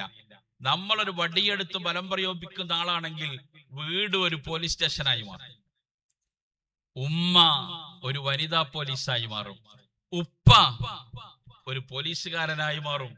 നേരെ മറിച്ച് മഹബത്തിന്റെ ഒരു പശ്ചാത്തലം ഉണ്ടാവുക, സ്നേഹത്തിന്റെ ഒരു പശ്ചാത്തലം ഉണ്ടാക്കുക. ഉപ്പയുടെയും ഉമ്മയുടെയും സ്നേഹത്തിന്റെ തണലിൽ നിന്ന് കുട്ടികൾ പഠിക്കുക. ആ സ്നേഹത്തിന്റെ ഇടയിൽ ഒരു അടി കൊടുത്താൽ കുട്ടിക്ക് ഒരു പ്രശ്നം ഉണ്ടാവില്ല. അങ്ങനെ അടിക്കേണ്ടി വരും. വടി ഇങ്ങനെ ഫുള്ള് പിന്നെ താഴെ വെക്കണം എന്നൊന്നും റസൂൽ പറഞ്ഞിട്ടില്ല. പക്ഷെ അടി കിട്ടുന്ന ആൾക്ക് ഇത് ശിക്ഷയാണെന്ന് തോന്നരുത്, ഇതൊരു സ്നേഹത്തിന്റെ പ്രഹരമാണ് എന്ന് തോന്നണം. അതാണ് നബി കരീം സല്ലല്ലാഹു അലൈഹി വസല്ലമിന്റെ രീതി. അങ്ങനെയാണ്. അതൊക്കെ ആവശ്യമുണ്ടെങ്കിൽ മാത്രം. വടിയെടുക്കുന്നത് നമ്മുടെ നാവിന്റെ ശക്തി പരാജയപ്പെടുമ്പോഴാണ്. ചില വാപ്പാരൊന്ന് നോക്കിയാൽ മതി, കുട്ടികൾ നേരാവും. നോട്ടം മതി. ചില ഉസ്താദുമാരൊന്ന് നോക്കിയാൽ മതി, കുട്ടികൾ അച്ചടക്കത്തിലുണ്ടാവും. ആ നോട്ടം ദുർബലമാകുമ്പോ പിന്നെ നാവ് നമ്മൾ ഉപയോഗിക്കും. അതും ദുർബലമാകുമ്പോഴേ വടിയിലേക്ക് നമ്മൾ നീങ്ങേണ്ടതുള്ളൂ. ആ ഒരവസ്ഥയിൽ നിന്ന് നമ്മൾ മാറണം. സ്നേഹം കൊണ്ട് പറഞ്ഞു കൊടുക്കുക, സ്നേഹത്തിലൂടെ പറഞ്ഞു കൊടുക്കുക. മഹാനായ CH ഹൈദരോസ് ഉസ്താദ്, അദ്ദേഹം അങ്ങനെ ഒരിക്കൽ എല്ലാ വണ്ടിക്കും കയ്യാട്ടുന്ന ആളാണ്. ഒരിക്കൽ കയ്യാട്ടിയപ്പോ വണ്ടിക്കാരൻ പറഞ്ഞു, ഉസ്താദ് നിങ്ങളെ കയറ്റാൻ പറ്റിയൊരു കണ്ടീഷനിലല്ല ഇപ്പൊ ഞാൻ ഉള്ളത് പറഞ്ഞു. നജുബൈക്ക് പറഞ്ഞു, ഉസ്താദ് ഇവന്റെ മനസ്സിൽ തന്നെ, ഉസ്താദിന്റെ മനസ്സിൽ തന്നെ ഒരു അസ്വസ്ഥത. എന്താ പോ പറഞ്ഞ്? രാവിലെ സുബഹിസ്കാരം കഴിഞ്ഞിട്ട് ഉസ്താദിന്റെ നാട്ടുകാരൻ തന്നെയാണ്, ഓനൊന്ന് ചെന്ന് കാണണം തീരുമാനിച്ചു ഉസ്താദ്. അങ്ങനെ ഓനെ തെരഞ്ഞു പോയപ്പോ ഓനെ കടന്റെ അവിടെ നിൽക്കുന്നുണ്ട്. ആൾക്കാരടി നിന്ന് ചോദിക്കണ്ടെന്ന് കരുതിയിട്ട് പുറത്തേക്ക് ഒരു പീടിയന്റെ ചുമരിന്റെ അപ്പുറത്തേക്ക് കൊണ്ടുപോയിട്ട്, മോനെ ഈ ഇന്നലെ പറഞ്ഞത് എന്താന്ന് എനിക്ക് മനസ്സിലായില്ലാറും. അപ്പൊ ഓൻ പറഞ്ഞു, ഉസ്താദ് ഞാൻ കുറച്ച് വെള്ളം അടിച്ചിരുന്നു, അപ്പൊ നിങ്ങൾ അത് അറിയുമ്പോ ഉണ്ടാവേണ്ട ഒരു വിഷമാണ് എനിക്ക് എന്ന് പറഞ്ഞു. ഇജ്ജ് കള്ളുടിയനെ ഹംക്കിയെന്നല്ല ഉസ്താദ് ചോദിച്ചത്. ഉസ്താദ് ഓനെ ചേർത്ത് പിടിച്ചിട്ട്, മോനെ ഈ നരകത്തിക്ക് പോകാനോ കരുതിക്കണെന്ന് ചോദിച്ചു. ആ ചോദ്യം ആവശ്യം ഉണ്ടായുള്ളൂ. അതോടെ അത് അവസാനിച്ചു. അപ്പൊ നമ്മുടെ നാട്ടില് ഒരു വഴിതെറ്റിപ്പോയ ഒരാളുണ്ടെങ്കിൽ അയാളെയും ചേർത്ത് പിടിക്കാം. ഈ ഭൂമി അയാളുടേതുമാണ്. ഖുൽ യാ ഇബാദിയല്ലദീന അസ്റഫൂ ലാ തഖ്നതൂ മിർ റഹ്മത്തില്ലാഹ്. തെറ്റ് ചെയ്യുന്ന എന്റെ അടിമകളെ, നിങ്ങൾ അള്ളാഹുവിന്റെ അനുഗ്രഹത്തിൽ നിന്ന് നിരാശരാവരുത്. അള്ളാഹു എന്റെ അടിമകൾ എന്ന് പറഞ്ഞ് ചേർത്ത് പിടിച്ച കുറ്റവാളികളെ നമ്മൾ അങ്ങോട്ട് മാറ്റി നിർത്തണ്ട. ഇപ്പൊ എന്റെ ഒരു സുഹൃത്ത് ഫൈസൽ ഹുദവി പള്ളിയുടെ സെക്രട്ടറി ആയപ്പോ നാട്ടിലെ കള്ളുടിച്ചെടുക്കുന്ന ഒരാളെ പെരീക്ക് പോയി. അപ്പൊ ഇയാള് പറയാണ്, പള്ളിന്റെ ഭാഗത്ത് നിന്റെ പെരീക്ക് ആദ്യമായിട്ടാണ് ഒരാൾ വരുന്നേറ്. അപ്പൊ നമ്മുടെ ദഅവത്ത് ഒന്ന് തിരുത്തണം. മക്കള് പറഞ്ഞു കേൾക്കണില്ലെങ്കിൽ ഓരോ നല്ല അടിച്ചു ശരിയാക്കുക എന്നുള്ളതല്ല, അവരെ ചേർത്ത് പിടിക്കുക, അവരെയും സ്നേഹിക്കുക. അവർ ചെയ്യുന്ന ഒരുപാട് കാര്യങ്ങൾ, നന്മകൾ ഉണ്ടാകും. ആ നന്മകൾ നമ്മൾ പ്രോത്സാഹിപ്പിക്കുക. കൂട്ടത്തില് തിന്മകൾ പറഞ്ഞു കൊടുക്കുക, തെറ്റുകൾ പറഞ്ഞു കൊടുക്കുക. നല്ല ഉഷാറുണ്ടല്ലോ എന്റെ കുപ്പായൊക്കെ എന്ന് പറഞ്ഞിട്ട് പിന്നെ ചെരുപ്പും കൂടി അതേപോലെ ആക്കുകയാണെങ്കിൽ എന്ത് രസം ഉണ്ടാകും എന്ന് പറഞ്ഞാല് കുട്ടിക്ക് ഇഷ്ടപ്പെടും. എന്താ എന്റെ ചെരുപ്പുമല്ല ചളി എന്ന് പറഞ്ഞ് ചീത്ത പറഞ്ഞാലോ കുട്ടികളത് കേൾക്കൂല. അപ്പൊ അവരുടെ ഒരു രീതിയുണ്ട് കുട്ടികളുടെ. അപ്പൊ ആ ഒരു സ്നേഹം എന്ന ഈ ബന്ധം അത് നഷ്ടപ്പെടാത്ത രീതിയിലാണ് നമ്മൾ കുട്ടികളോട് പെരുമാറേണ്ടത്. അല്ലാഹു തൗഫീഖ് നൽകട്ടെ. അപ്പൊ ഒരു ഉപ്പ ഉമ്മ എന്ന രീതിയിൽ നമ്മുടെ ഉത്തരവാദിത്വം അങ്ങനെയാണ്. ഇനി ഒരു ഭാര്യ ഭർത്താവ് എന്ന രീതിയിലോ, ഖുർആന്റെ പ്രയോഗം തന്നെ സൗജൈൻ എന്നാണ്. അസ്വാജാൻ ഇണകളാണ്. സ്വാഹിബത്ത് എന്നാണ് ഖുർആൻ ഭാര്യയെ കുറിച്ച് പറഞ്ഞത്. ചങ്ങാഴ്ചി എന്നാ പറഞ്ഞത്. ഇപ്പൊ എന്റെ ഉപ്പ മരണപ്പെട്ട് 1 വർഷത്തിലേറെ ഉപ്പ ജീവിച്ചു. കബറിങ്ങലൊക്കെ, ഉമ്മാന്റെ കബറിങ്ങല്, വലിയുപ്പാന്റെ കബറിങ്ങലൊക്കെ വാപ്പാന്റെ കൂടെ ദുആയിൽ ഞാൻ ഇങ്ങനെ ചേർന്നിട്ടുണ്ട്. അപ്പോ അല്ലാഹുമ്മ ഔസിൽ സവാബ ഖിറാഅത്തി ഇലാ ഉമ്മി ഖാസ വഇലാ ഹദ്റത്തി അബീ ഖാസ വഇലാ ഹദ്റത്തി സ്വാഹിബത്തി ഖാസ എന്ന് ദുആ ചെയ്യുന്നത് ഞാൻ കേട്ടിട്ടുണ്ട്. എന്റെ ചങ്ങാഴ്ചി സ്വാഹിബത്ത്, അത് ഖുർആൻ പ്രയോഗിച്ചതാണ്. യൗമ യഫിറുൽ മർഉ മിൻ അഖി വ ഉമ്മിഹി വ അബി വ സ്വാഹിബതിഹി വ ബനി. ഈ ഒരു പ്രയോഗത്തിലേക്ക് പരസ്പരം ഇണകളാണ്. ആര് വലുത് ആര് ചെറുത് എന്നതല്ല, എന്തൊക്കെയാണ് നമ്മുടെ ഉത്തരവാദിത്വങ്ങൾ എന്നാണ്. ആദ്യം വേണ്ടത് പുരുഷന്മാര് പെണ്ണുങ്ങളെ നന്നായിട്ട് സ്നേഹിക്കുക എന്നുള്ളതാണ്. നല്ല പെരുമാറ്റം നമ്മുടെ ഭാര്യമാർക്ക് കൊടുക്കുക. അവരുടെ എല്ലാ കാര്യങ്ങളും നമുക്ക് ഇഷ്ടപ്പെടണമെന്നൊന്നുമില്ല. ഇഷ്ടപ്പെടാത്ത കുറെ കാര്യങ്ങൾ ഉണ്ടാവും. ഖുർആൻ മൊത്തത്തിൽ പറഞ്ഞത് എന്താ? വഅശിറൂഹുന്ന ബിൽ മഅറൂഫ്. നല്ല രീതിയിൽ പെണ്ണുങ്ങളോട് പെരുമാറാൻ. നബി കരീം സല്ലല്ലാഹു അലൈഹി വസല്ലം 2 സ്വഹാബിമാരുടെ തോളിൽ കൈവച്ച് വേച്ച് കഷ്ടപ്പെട്ട് പനി ബാധിച്ച് പ്രയാസപ്പെട്ട് മസ്ജിദുൻ നബവിയിൽ വന്നു പറഞ്ഞ അവസാനത്തെ 2 നിർദ്ദേശങ്ങൾ, ഒന്ന് നിസ്കാരമാണ്, ഒന്ന് ഭാര്യമാട് നല്ല രീതിയിൽ പെരുമാറണം എന്നുള്ളതാണ്. നബി കരീം സല്ലല്ലാഹു അലൈഹി വസല്ലം പറഞ്ഞു, എനിക്ക് ഏറ്റവും ഇഷ്ടം അത്തറും പിന്നെ എന്റെ പെണ്ണുങ്ങളുമാണ് എന്ന് നബി കരീം സല്ലല്ലാഹു അലൈഹി വസല്ലം പറഞ്ഞിട്ടുണ്ട്. അംർ ഇബ്നുൽ ആസ് റളിയല്ലാഹു അൻഹു അവസാന ഇസ്ലാം സ്വീകരിച്ച വ്യക്തിയാ. അവസാനം എന്ന് പറഞ്ഞാൽ നമ്മൾ ഇങ്ങനെ എപ്പോഴും കേട്ടുകൊണ്ടിരിക്കുന്ന പ്രമുഖ സഹാബി വര്യന്മാരിൽ അവസാന കാലങ്ങളിൽ ഇസ്ലാം സ്വീകരിച്ച വ്യക്തിയാണ്. അദ്ദേഹം ബദറിലില്ല, ഉഹദിലില്ല, ഖന്തക്കിലില്ല. ഫത്ഹു മക്കയുടെ മുമ്പാണ് അദ്ദേഹം ഇസ്ലാം സ്വീകരിച്ചത്. അദ്ദേഹത്തെ നബി തങ്ങൾ വല്ലാതെ സ്നേഹിച്ച് അദ്ദേഹത്തിന് തന്നെ അങ്ങോട്ട് തോന്നി, മുത്തുനബി ഏറ്റവും സ്നേഹിക്കുന്നത് ഇപ്പൊ എന്നെയാണ്. അപ്പൊ അതൊന്ന് ഉറപ്പുവരുത്താൻ വേണ്ടി നബി തങ്ങളോട് ചോദിച്ചു ഓപ്പണായിട്ട്, നബിയെ നിങ്ങൾക്ക് ഏറ്റവും ഇഷ്ടം ആരെയാണ്? അപ്പൊ നബി തങ്ങൾ ആലോചിക്കാതെ പറഞ്ഞു, ആയിഷ. എനിക്ക് ഏറ്റവും ഇഷ്ടം എന്റെ പെണ്ണ് ആയിഷ. വേറെ ആരാ? ഇങ്ങനെ പറയാൻ കഴിയുന്ന എത്ര ആണുങ്ങളുണ്ട് ഈ സദസ്സിൽ എന്നാണ് നമ്മൾ ആലോചിക്കുക. ആരും കയ്യൊന്തിക്കണ്ട, ഒന്ന് മനസ്സിൽ തട്ടിട്ട് ആലോചിച്ചാൽ മതി. നിനക്ക് ഏറ്റവും ഇഷ്ടം ആരോടാണ് എന്നൊരാൾ ചോദിച്ചാൽ ഒന്നും ആലോചിക്കാതെ അത് എന്റെ ഭാര്യയാണ് എന്ന് പറയാൻ കഴിയുന്ന ഒരു പുരുഷനല്ല നിങ്ങളെങ്കിൽ നമ്മളൊന്നും ഉഷാറാവാണ്ട്, ഒന്ന് ഉഷാറാവാണ്ട്. പെണ്ണുങ്ങളെ നന്നായിട്ട് സ്നേഹിക്കുക. ആയിഷ ബീവിയെ നബി തങ്ങൾ സ്നേഹിച്ചത്, മറ്റു ഭാര്യമാരൊക്കെ സ്നേഹിച്ചത്, അത് ആയിഷ ബീവിന്റെ ഹദീസ് കുറെ ഉള്ളത് കൊണ്ട് ആയിഷ ബീവിന്റെ കുറെ നമ്മൾ കേൾക്കും. ആയിഷ ബീവി പറയാണ്, ഞാനൊരു ഗ്ലാസ് വെള്ളം ഇങ്ങനെ കുടിക്കുമ്പോ റസൂൽ കപ്പിന് വാങ്ങിയിട്ട് എന്റെ ചുണ്ട് തട്ടിയ ഭാഗത്ത് ചുണ്ട് വെച്ച് കുടിക്കും. ഞാൻ ഒരു ഇറച്ചി കഷ്ണം തിന്നാണെങ്കിൽ അത് തങ്ങൾ വാങ്ങിയിട്ട് എന്റെ പല്ല് തട്ടിയ ഭാഗത്ത് പല്ല് തട്ടിച്ച് നബി തങ്ങൾ അത് കഴിക്കും.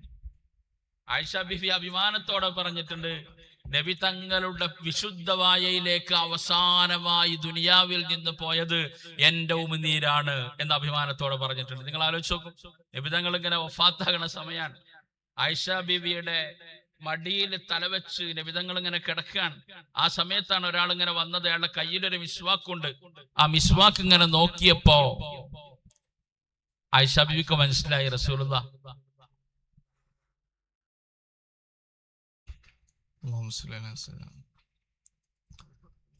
അല്ലാഹു അക്ബർ അല്ലാഹു അക്ബർ അല്ലാഹു അക്ബർ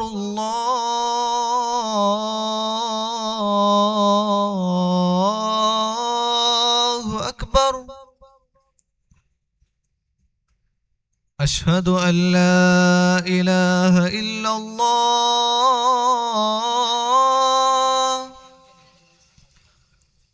അഷ്ഹദു അൻ ലാ ഇലാഹ ഇല്ലല്ലാഹ്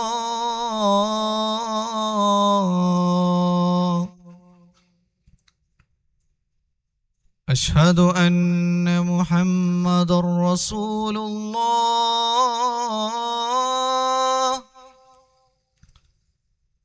അഷ്ഹദു അന്ന മുഹമ്മദർ റസൂലുള്ളാഹ്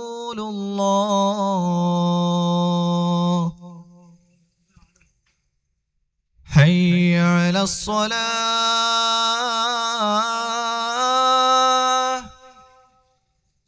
ഹയ്യ അലസ്സലാഹ്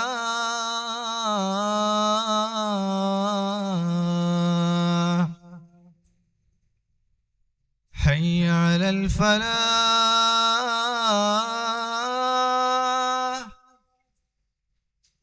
ഹയ്യ അലൽ ഫലാഹ്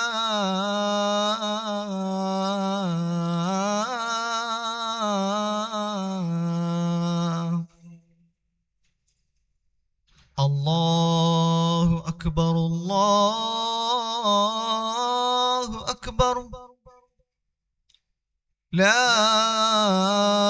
ഇലാഹ ഇല്ലല്ലാഹ്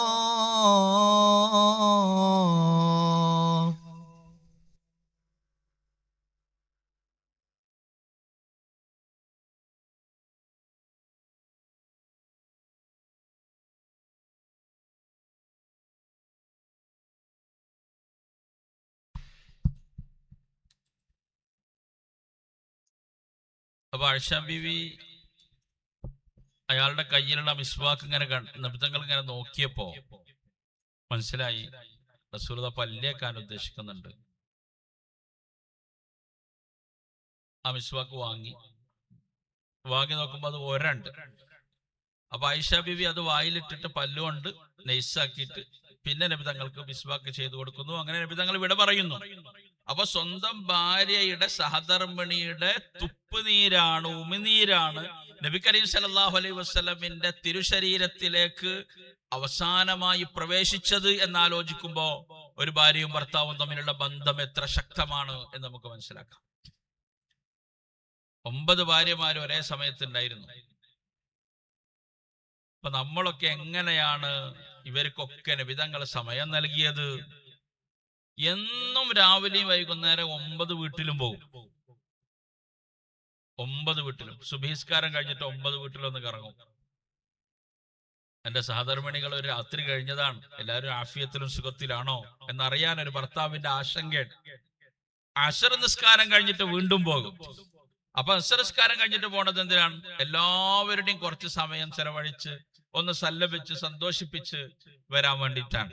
നിങ്ങൾ ആലോചിച്ച് നോക്കൂ, നമ്മളെ എത്രത്തോളം ജോലി തിരക്കുകൾക്കിടയിൽ, പൊതുപ്രവർത്തനത്തിന്റെ തിരക്കുകൾക്കിടയിൽ നമ്മുടെ സഹധർമ്മിണികൾക്ക് സമയം നൽകുന്നു എന്ന് പുരുഷന്മാർ ആലോചിക്കണം, നമ്മൾ ആലോചിക്കണം. അപ്പൊ സമയം അവർക്ക് നൽകുക. ചിലരൊക്കെ കരുതിയത് മാസത്തിൽ 25,000 രൂപ അയച്ചു കൊടുത്താൽ പെണ്ണുങ്ങൾ ഹാപ്പി ആകുന്നാണ്. ഇല്ല, അവർക്ക് വേണ്ടത് നമ്മുടെ സാന്നിധ്യമാണ്, നമ്മളാണ് വേണ്ടത്. നമ്മുടെ 25,000 50,000 അല്ല, നമ്മൾ സമയം കൊടുക്കണം. വിദേശത്തുള്ള ആളുകളാണെങ്കിലും എവിടെയുള്ള ആളുകളാണെങ്കിലും നേരിട്ട് ഫിസിക്കലി സ്നേഹം നൽകാൻ കഴിയില്ലെങ്കിൽ ഫോണിലെങ്കിലും ഒരു 3-4 പ്രാവശ്യമൊക്കെ എന്നും വിളിക്കുക. രാവിലെ ഒന്ന് വിളിക്കുക. ഒരു 6 മണിക്കാവുമ്പോ അവൾ നീറ്റ് സുബിയൊക്കെ നിസ്കരിച്ച് ഒരു കട്ടൻ ചായക്ക് കുടിച്ചങ്ങനെ ഇരിക്കുമ്പോ അവർ കാത്തിരിക്കും നമ്മുടെ ഫോണ്. മിസ് കോളിന് കാത്തു നിൽക്കുന്ന ഭർത്താക്കന്മാരായി നമ്മൾ മാറരുത്. നമ്മൾ വഅലൈക്കും അസ്സലാം പറയുന്ന ഭർത്താക്കന്മാരായി മാറരുത്. നമ്മൾ അസ്സലാമു അലൈക്കും പറയുന്ന ആളുകളായി മാറുക.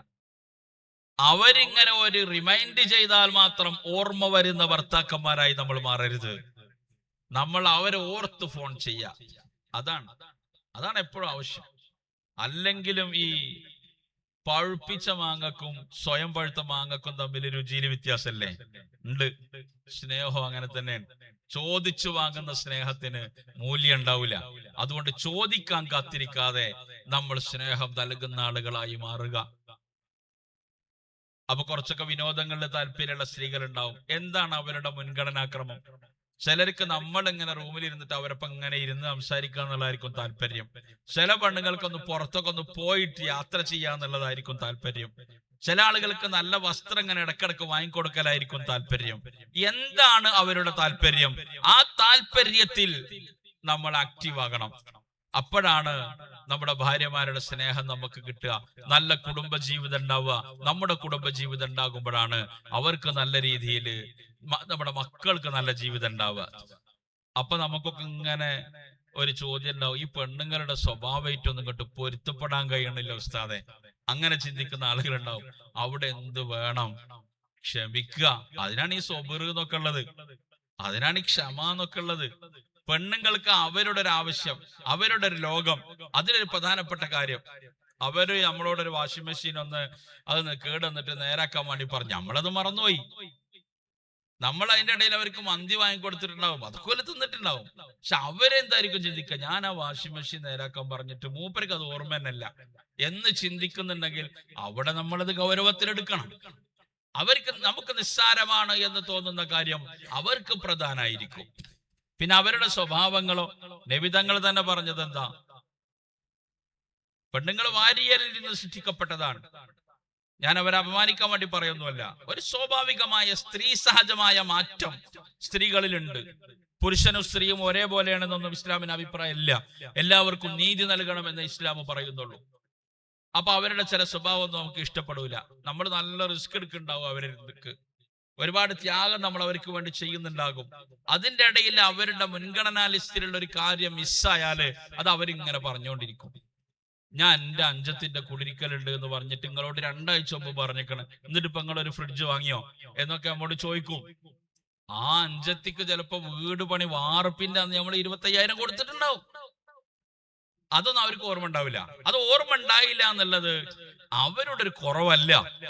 അത് നമ്മൾ ക്ഷമിക്കുക, നമ്മൾ അതിന് വഴികൾ ഉണ്ടാക്കുക, അല്ലെങ്കിൽ കൺവിൻസ് ചെയ്യുക. ഇത് വളരെ പ്രധാനമാണ്.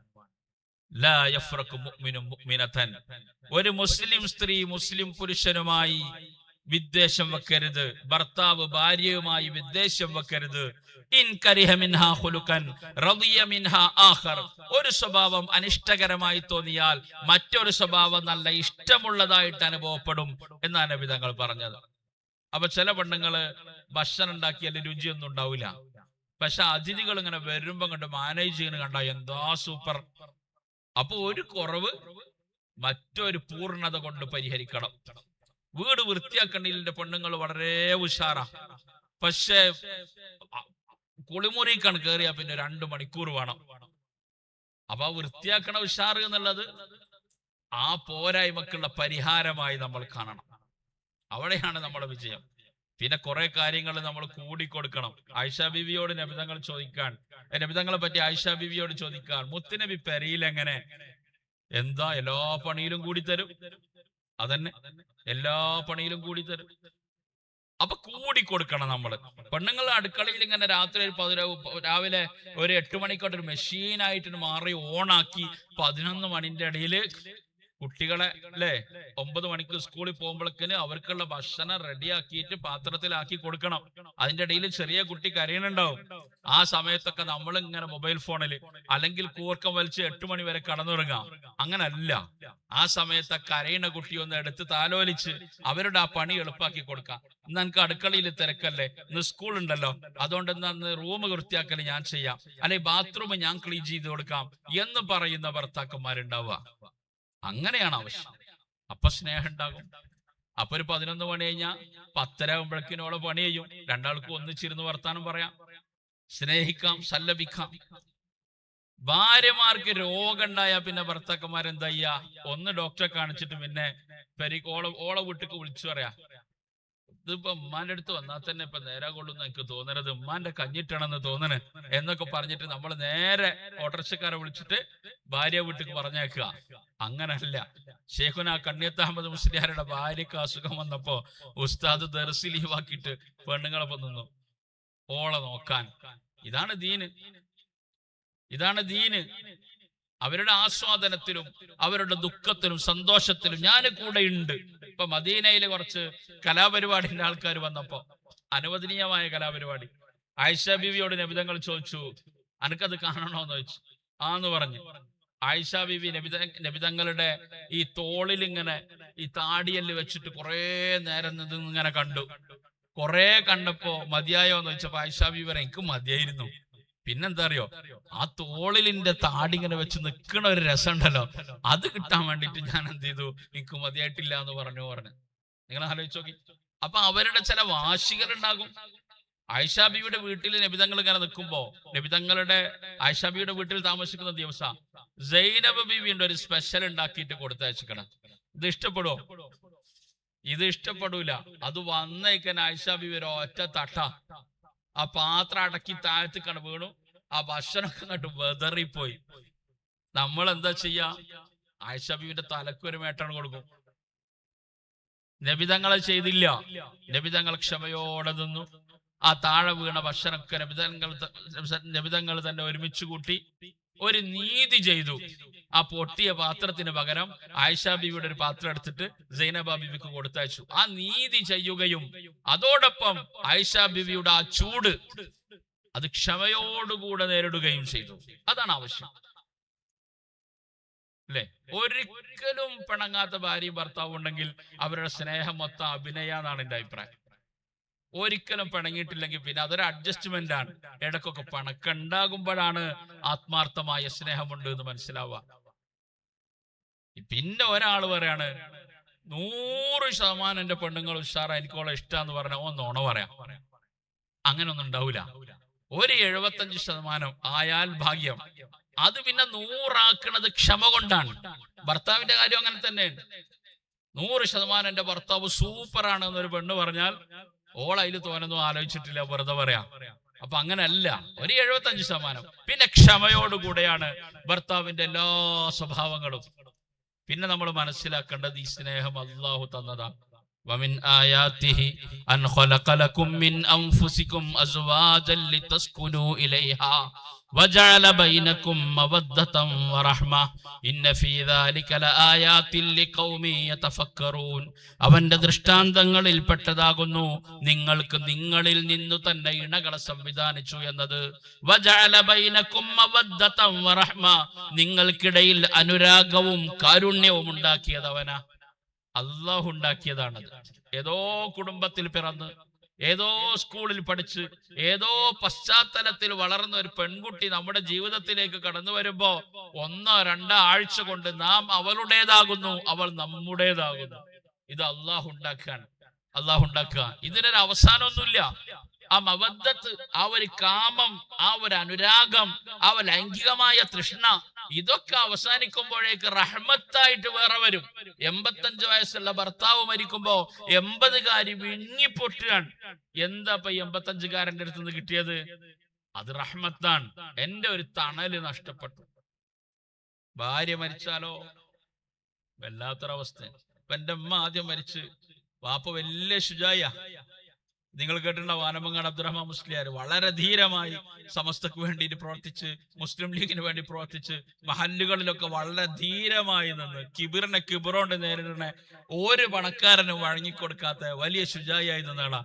ഉമ്മ മരിച്ചോടുകൂടി ഉപ്പര് ഡൗൺ ആയി. കബറിങ്ങലിരുന്നിട്ട് ഓത് തന്നെ ഇത് പണി. 40 ദിവസം ഫുള്ള് ഓതി.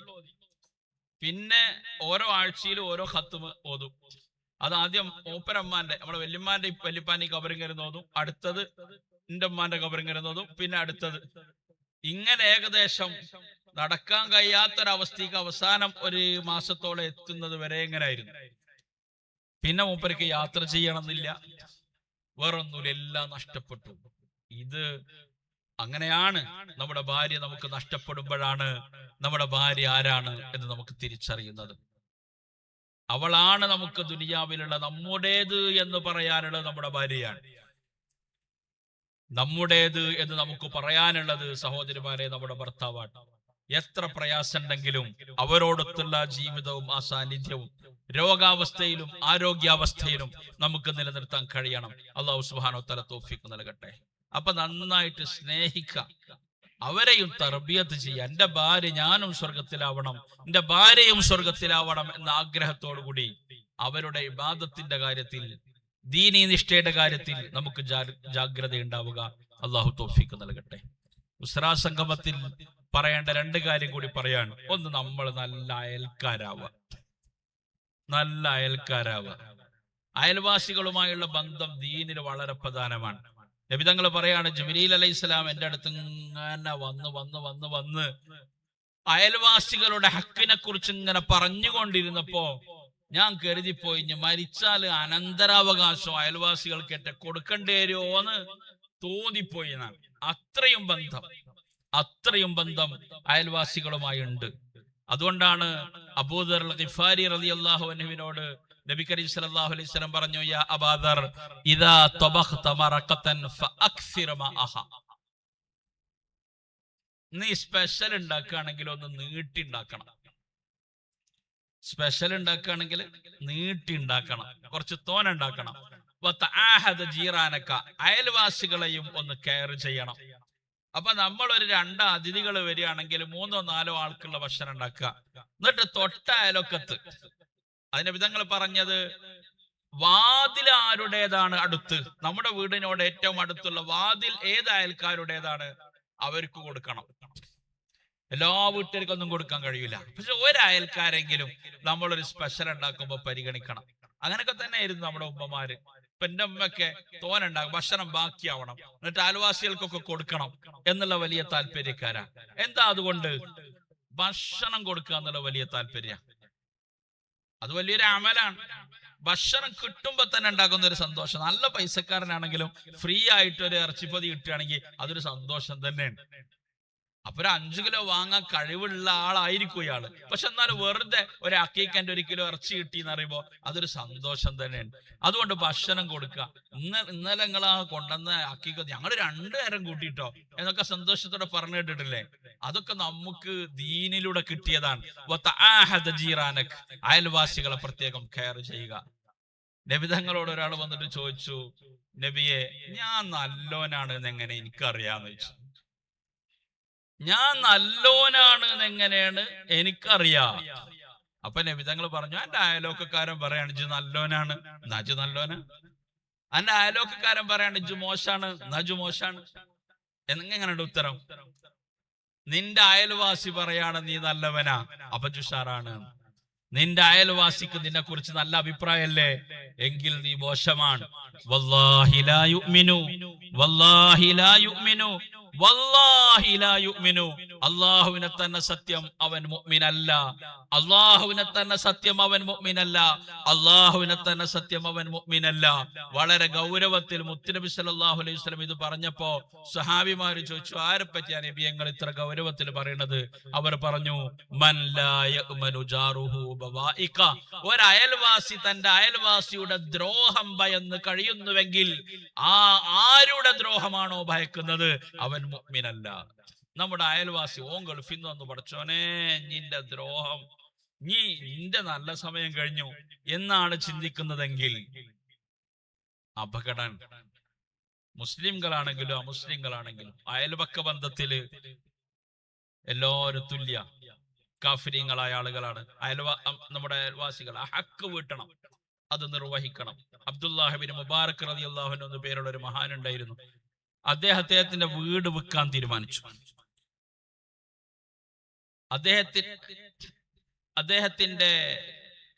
അദ്ദേഹത്തിന്റെ അയൽവാസി ഒരു ജൂത സഹോദരൻ. ഈ ജൂത സഹോദരൻ വീട് വിൽക്കാൻ തീരുമാനിച്ചു. വീട് വിൽക്കാൻ തീരുമാനിച്ചപ്പോ ആളുകൾ ഇങ്ങനെ വാങ്ങാൻ വേണ്ടി വന്നു, വില ചോദിച്ചു. 4000 വേണമെന്ന് പറഞ്ഞു. 4000 ദീനാറോ ദിർഹമാവാം. അപ്പൊ ഈ വന്നോല് ചോദിച്ചു, ഈ നാട്ടിലൊക്കെ ഞങ്ങൾ ഇങ്ങനെ 1000 എന്നാണല്ലോ എല്ലാരും വീടിന്റെ വില പറയുന്നത്, നിങ്ങൾ 4000 എന്ന് പറയാൻ കാരണം എന്താ വെച്ചു. അപ്പൊ അയാൾ പറഞ്ഞു, വീടിന് 1000 ഉള്ളൂ, പക്ഷെ അബ്ദുല്ലാഹിബിൻ മുബാറക്കിന്റെ അയൽവാസിയാകാൻ ഒരു 3000 വേണം.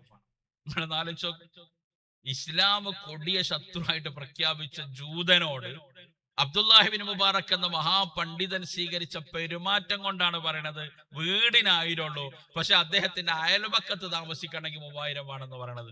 അപ്പൊ നമ്മുടെ കൂടെ ജീവിച്ചു കൊണ്ടിരിക്കുന്ന മുസ്ലിം സഹോദരങ്ങൾ നമ്മെ അങ്ങനെ കാണുന്നുവെങ്കിൽ നമ്മൾ വിജയിച്ചു, നമ്മൾ നല്ല ആളുകളാണ്.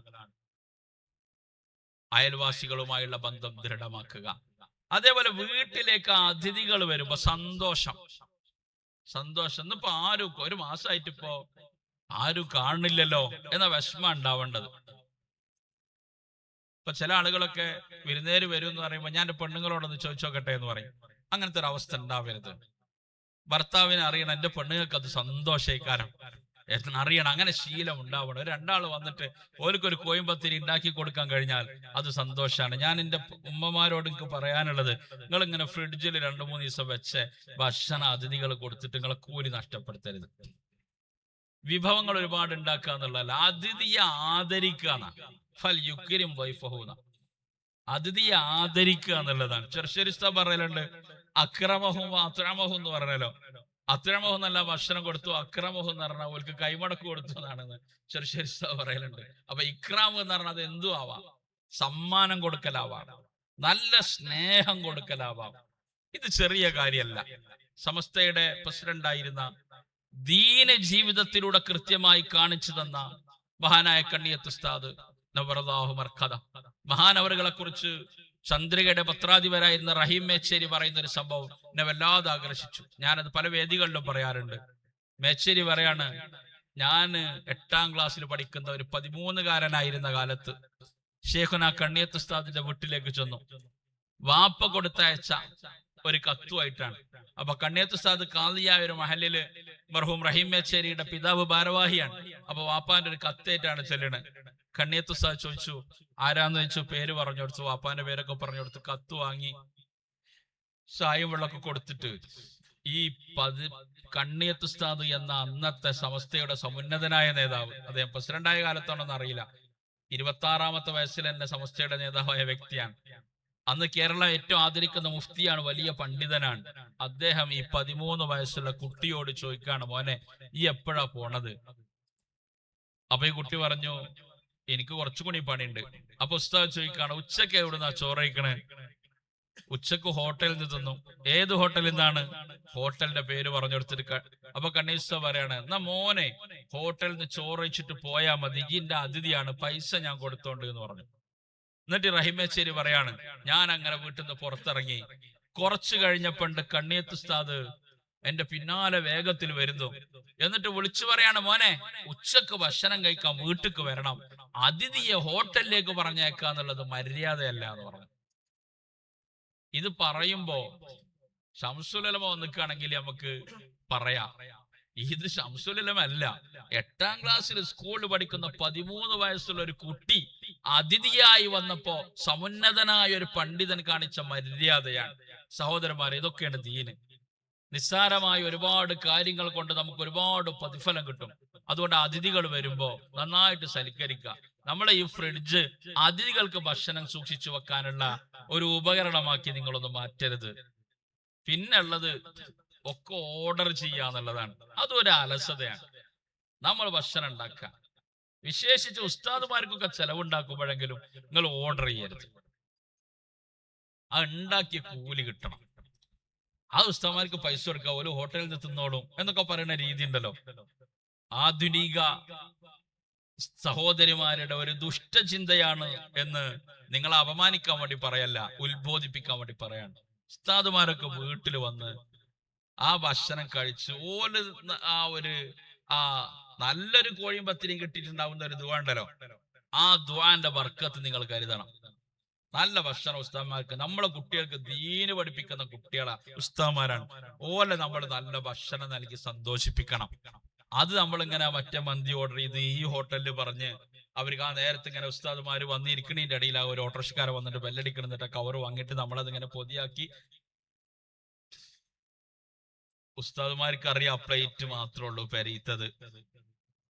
അങ്ങനെ അറിഞ്ഞ് ഭക്ഷണം കഴിക്കുമ്പോൾ ഉണ്ടാവുന്ന ഒരു ബഹുമാനക്കുറവ് അതിലുണ്ട്. അതുകൊണ്ട് ഇനി എന്ത് റിസ്ക് ഉണ്ടെങ്കിലും നിങ്ങൾ എന്ത് ചെയ്യുക, ഉസ്താദുമാരുടെ ചെലവുണ്ടാകുമ്പോഴെങ്കിലും ഒന്ന് ഭക്ഷണം ഉണ്ടാക്കി കൊടുക്കുക എന്നുള്ള രീതി സ്വീകരിക്കുക. അതിഥികളെ മൊത്തം ചെയ്യേണ്ടത് അങ്ങനെയാണ്. ചിലപ്പോൾ അത് എപ്പോഴും പ്രായോഗികമായിക്കൊള്ളണമെന്നില്ല. പക്ഷെ പരമാവധി നമ്മൾ കുക്ക് ചെയ്യുമ്പോ എന്താ, ഓരോ വണ്ടക്ക നുറുക്കുമ്പോഴും അത് ഇബാദത്താണ്. തക്കാളി പീസാക്കുമ്പോ അത് ഇബാദത്താണ്. മറ്റേ നിങ്ങൾക്ക് 500 റുപ്യ ആരുടേതാ? അത് നിങ്ങളുടെ ഭർത്താവ് സമ്പാദിച്ചത്. അതിന്റെ കൂലി ആർക്കാ പോവുക? അവർക്കാ പോവുക. നിങ്ങൾക്ക് എന്ത് കൂലിയുള്ളൂ? ആ പാത്രം ഇങ്ങനെ എടുത്ത് അതിങ്ങനെ വിളമ്പി വെച്ച കൂലി മാത്രമേ കിട്ടുള്ളൂ. അതുകൊണ്ട് സഹോദരിമാർ ആ കാര്യത്തിൽ ജാഗ്രത ഉണ്ടാവുക. കാരണം ഉസ്താദുമാര് ദുആർക്കുമ്പോ എന്ന് പറയുമ്പോ ആ ഖദമത്തിൽ നിങ്ങൾക്ക് ഉൾപ്പെടാൻ കഴിയണം. ആ ഇരിക്കണ ഉസ്താദുമാര് ഖുർആൻ പഠിപ്പിക്കുന്ന ആളുകളാ, ഇൽമു പഠിപ്പിക്കുന്ന ആളുകളാ, ഒരുപാട് കാലം ഇൽമുമായി ബന്ധപ്പെട്ട് പ്രവർത്തിച്ച ആളുകളാ.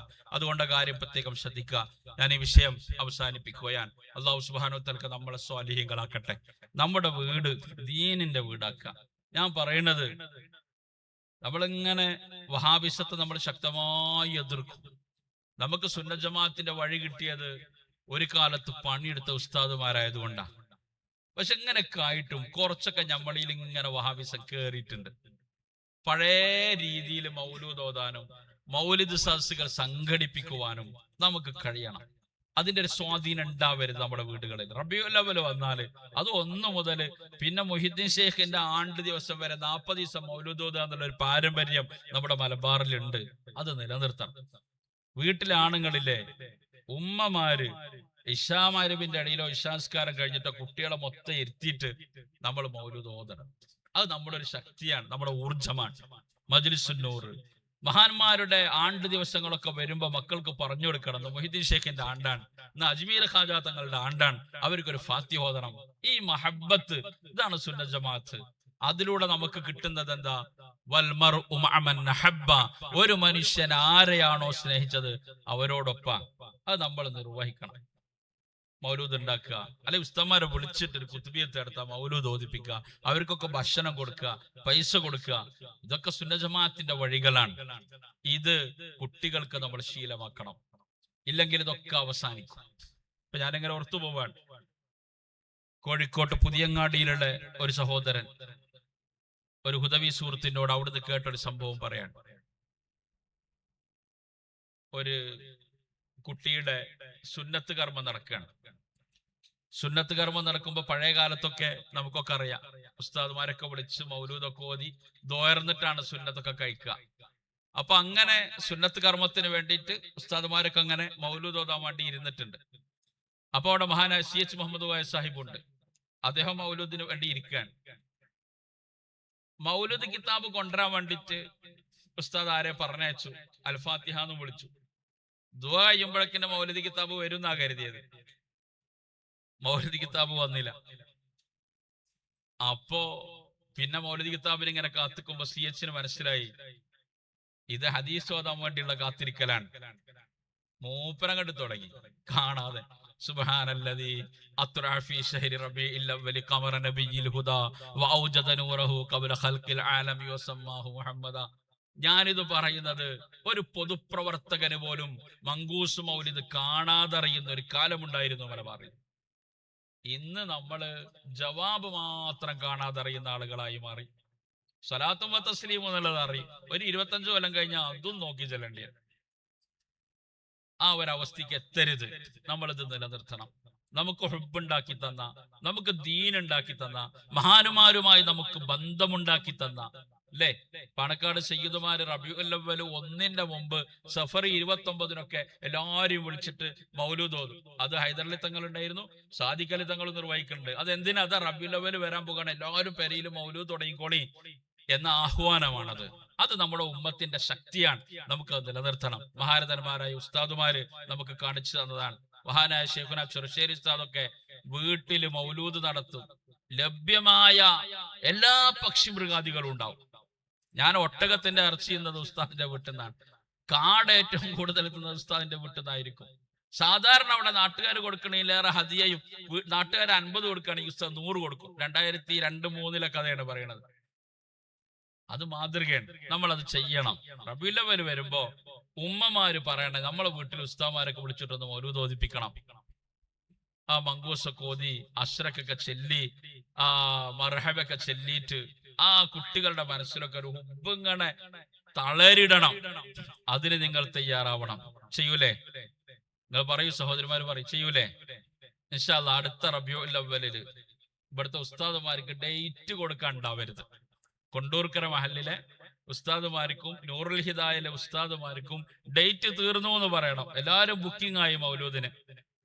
എന്നിട്ട് ഒരു ദിവസം 3-4 മൗലൂദിനൊക്കെ പോകേണ്ട ഒരു അവസ്ഥക്ക് എത്തണം ഉസ്താദുമാര്. അത്രയും മൗലൂദ് നടക്കണം. അതൊക്കെ പുതിയ തലമുറ പഠിക്കണം. അവരിലൊക്കെ അഹ്ലുസുന്നത്ത് വൽ ജമാഅത്തിന്റെ വിശ്വാസം, മഹാന്മാരോടുള്ള ഹുബ്ബ് അത് ശക്തമായി നിലനിൽക്കണം. അപ്പോഴാണ് നമുക്ക് ഒരു മാതൃകാ സമൂഹം ഉണ്ടാവുക. അപ്പോഴാണ് നമുക്ക് ശരിക്കുള്ള ഈമാനുള്ള ഒരു സമൂഹം ഉണ്ടാവുക. അല്ലാഹു സുബ്ഹാനഹു വ തആല തൗഫീഖ് നൽകട്ടെ. ഇത് നൂറുൽ ഹിദായ എന്ന ഉന്നതമായ സ്ഥാപനമാണ്. ദാറുൽ ഹുദായുടെ സഹസ്ഥാപനം പ്രിയപ്പെട്ട ശിഹാബ് ഹുദവിയെ ഇവിടെ പരാമർശിച്ചു. ഐദ്രോസ് മാഷ്, അല്ലാഹു മഗ്ഫിറത്തും റഹ്മത്തും നൽകട്ടെ. ഞാനുമായൊക്കെ വലിയ വ്യക്തിബന്ധം ഉണ്ടായിരുന്നു. എന്നൊക്കെ പരിഹസിക്കുന്ന ജൂനിയർ ഹുദവിമാരിൽ പെട്ട ഒരാളായിരുന്നു ശിഹാബ്. അദ്ദേഹത്തിന്റെ പൊതുകാര്യങ്ങളിലൊക്കെ അദ്ദേഹം വളരെ രസികനാണ്. പക്ഷെ സ്വകാര്യതയിൽ അദ്ദേഹം വലിയ ആബിദാണ്. മരിക്കുമ്പോ അദ്ദേഹത്തിന്റെ കയ്യില് തസ്ബീഹ്മാല പിടിച്ചിട്ടാണ് അദ്ദേഹത്തിന്റെ മയ്യിത്ത് ഉണ്ടായിരുന്നത് എന്ന് കണ്ട ആളുകൾ പറഞ്ഞു. അല്ലാഹു മഗ്ഫിറത്തും റഹ്മത്തും നൽകട്ടെ. എന്താണ് ദാറുൽ ഹുദ നിർവഹിച്ചു കൊണ്ടിരിക്കുന്ന ദൗത്യം? 4000-ഓളം വരുന്ന ഹുദവിമാര് ലോകത്തിന്റെ വിവിധ ഭാഗങ്ങളിൽ പ്രവർത്തിച്ചു കൊണ്ടിരിക്കുകയാണ്. ഞാൻ എന്റെ ലത്തീഫ് ഉസ്താദിന്റെ വളരെ അടുത്ത സുഹൃത്തുക്കളുടെ പെട്ട ആളാണ്. നിങ്ങളൊക്കെ കേട്ടിട്ടുണ്ടാകും, കേരളത്തിന്റെ പുറത്ത് 3150 മദ്രസകള് ഹാദിയ നടത്തിക്കൊണ്ടിരിക്കുന്നുണ്ട്. അതിൽ 700-ഓളം മദ്രസകള് സമസ്ത വിദ്യാഭ്യാസ ബോർഡിന്റെ അംഗീകാരം നേടിയിട്ടുണ്ട്. ഈ മദ്രസക്ക് ശിലഭാഗിയ വ്യക്തിയാണ് ലത്തീഫ് ഉസ്താദ്. 2009 ആന്ധ്രയിലെ സ്ഥാപനത്തില് കുട്ടികൾക്ക് അഡ്മിഷൻ എടുത്തപ്പോ 63 കുട്ടികളാണ് ആദ്യമായി വന്നത്. ഈ 63 കുട്ടികൾ 11, 12, 13 വയസ്സുള്ള കുട്ടികൾക്ക് ഖുർആന് കാണിച്ചു കൊടുത്തിട്ട് ഇത് എന്താണെന്ന് ചോദിച്ചപ്പോ 5 കുട്ടികൾ മാത്രമാണ് ഇത് ഖുർആനാന്ന് പറഞ്ഞത്. ബാക്കിയുള്ള ആളുകൾക്ക് അറിയില്ല. ആ കഥ പറയാൻ ഒരുപാടുണ്ട്. അപ്പോഴാണ് ഞങ്ങൾക്ക് തിരിച്ചറിഞ്ഞത് ഇവിടെ കോളേജ് അല്ല, ആദ്യ ആവശ്യം മദ്രസയാണ്. അങ്ങനെ 2-3 വർഷമൊക്കെ അതിന്റെ ചിന്തകളായിട്ട് നടന്ന് 4-ാമത്തെ വർഷം ലത്തീഫ് ഉസ്താദിനെ കൊണ്ടുവന്ന് ഉസ്താദ് 3 വർഷം ആ ഫീൽഡിൽ വർക്ക് ചെയ്ത് അത് വിജയിപ്പിച്ചു. അള്ളാഹു ആ സേവനങ്ങളൊക്കെ കബൂൽ ചെയ്യട്ടെ. ഉസ്താദിനെ പ്രശംസിക്കാൻ വേണ്ടി പറയല്ല, അത് പറയുന്നത് അദ്ദേഹത്തിന് ഇഷ്ടമല്ല എന്ന് എനിക്കറിയാം.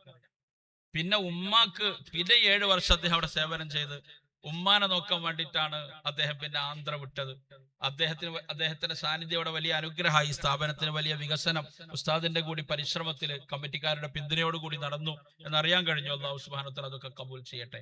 എന്തുകൊണ്ടാണ് അവിടെ ഒന്നും മദ്രസകളില്ല?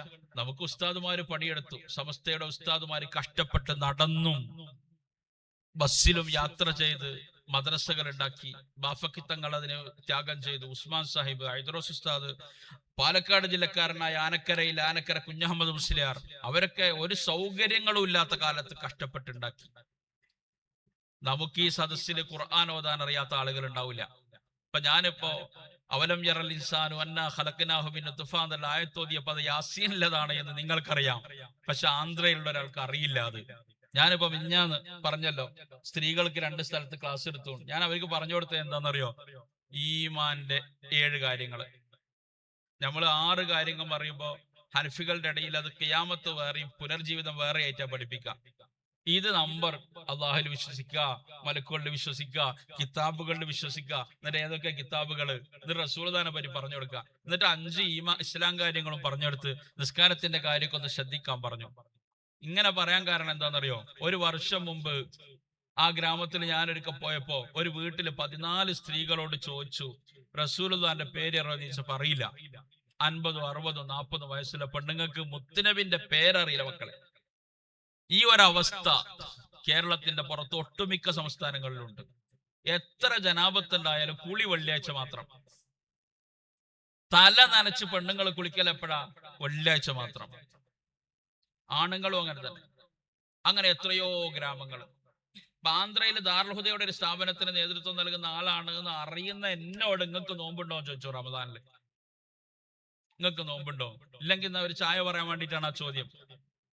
താടിയും തൊപ്പിയും വെച്ച ആളുകള് റോട്ടിന്റെ സൈഡിൽ ഇരുന്നിട്ട് റോട്ടിലേക്ക് നോക്കിയിട്ട് ചായ കുടിക്കുന്നത് എത്രയോ കണ്ടിട്ടുണ്ട്.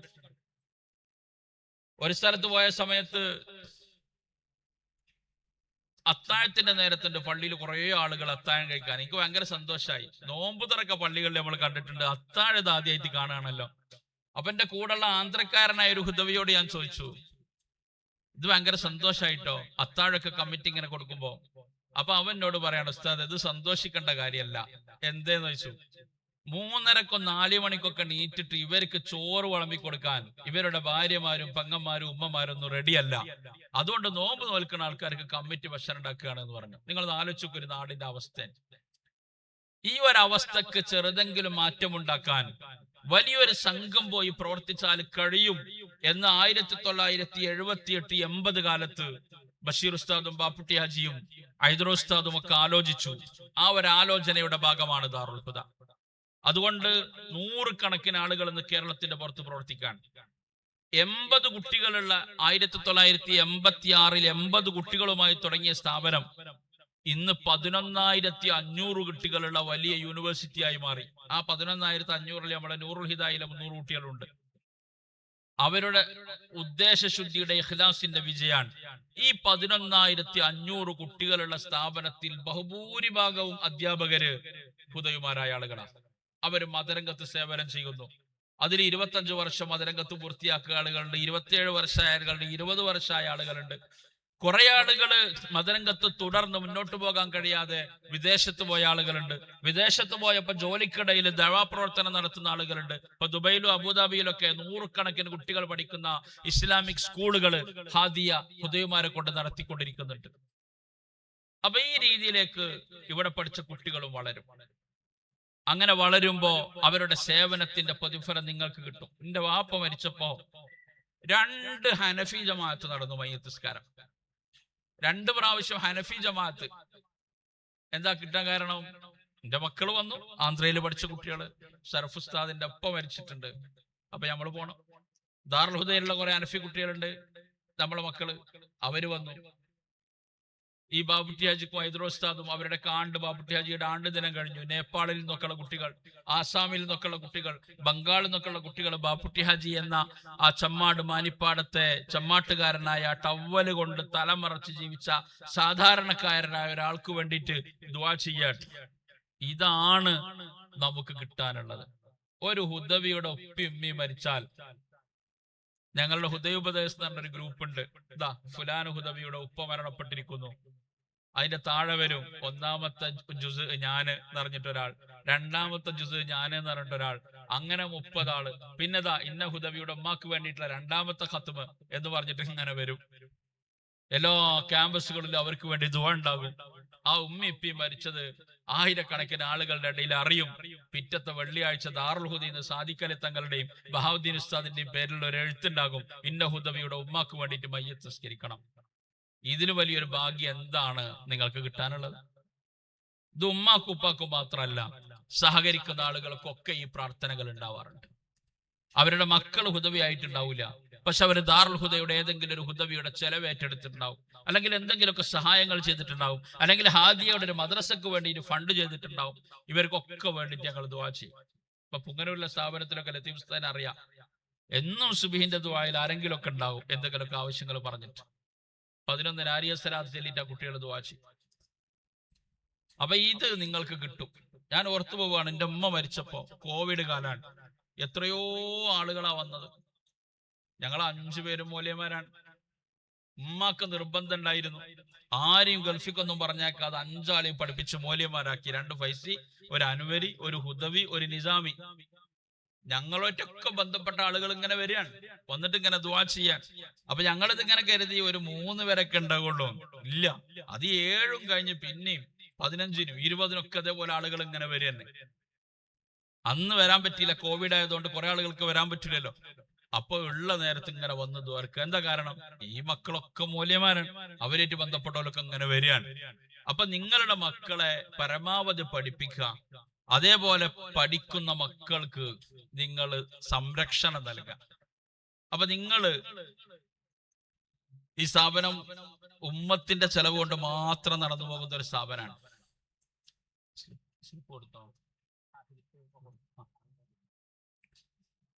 അപ്പൊ നിങ്ങൾക്കൊക്കെ ഇവിടുത്തെ മുത്തഅല്ലിമീങ്ങൾ ഒരു സ്ലിപ്പ് കൊണ്ടുവന്ന് വരും. ഈ സ്ഥാപനത്തിന്റെ ചെലവ് നടന്നു പോകാൻ വേണ്ടിയിട്ടുള്ള ചെലവിലേക്ക് രക്ഷിതാക്കളൊക്കെ ഒരുപാട് സഹായിക്കുന്നുണ്ട് എന്നറിയാം. പക്ഷെ നമ്മൾ ഒന്നും കൂടി വളരെ ഉദാരമായിട്ട്, ഞാൻ പറയുന്നത് ലത്തീഫ് ഉസ്താദൊക്കെ ഇവിടെ ഇങ്ങനെ പൈസക്ക് വേണ്ടിയിട്ട് നടക്കുന്ന ഒരു അവസ്ഥ ഉണ്ടായാലേ ഇവിടുത്തെ കുട്ടികൾക്ക് അതിന്റെ കുറവുണ്ടാവും. ഉസ്താദുമാർ ഇവിടെ നിന്ന് പഠിപ്പിക്കുക, സാമ്പത്തിക കാര്യങ്ങൾ കമ്മിറ്റിയുടെ മേൽനോട്ടത്തിൽ രക്ഷിതാക്കളും നാട്ടുകാരും എല്ലാവരും അതിൽ സഹകരിക്കുക.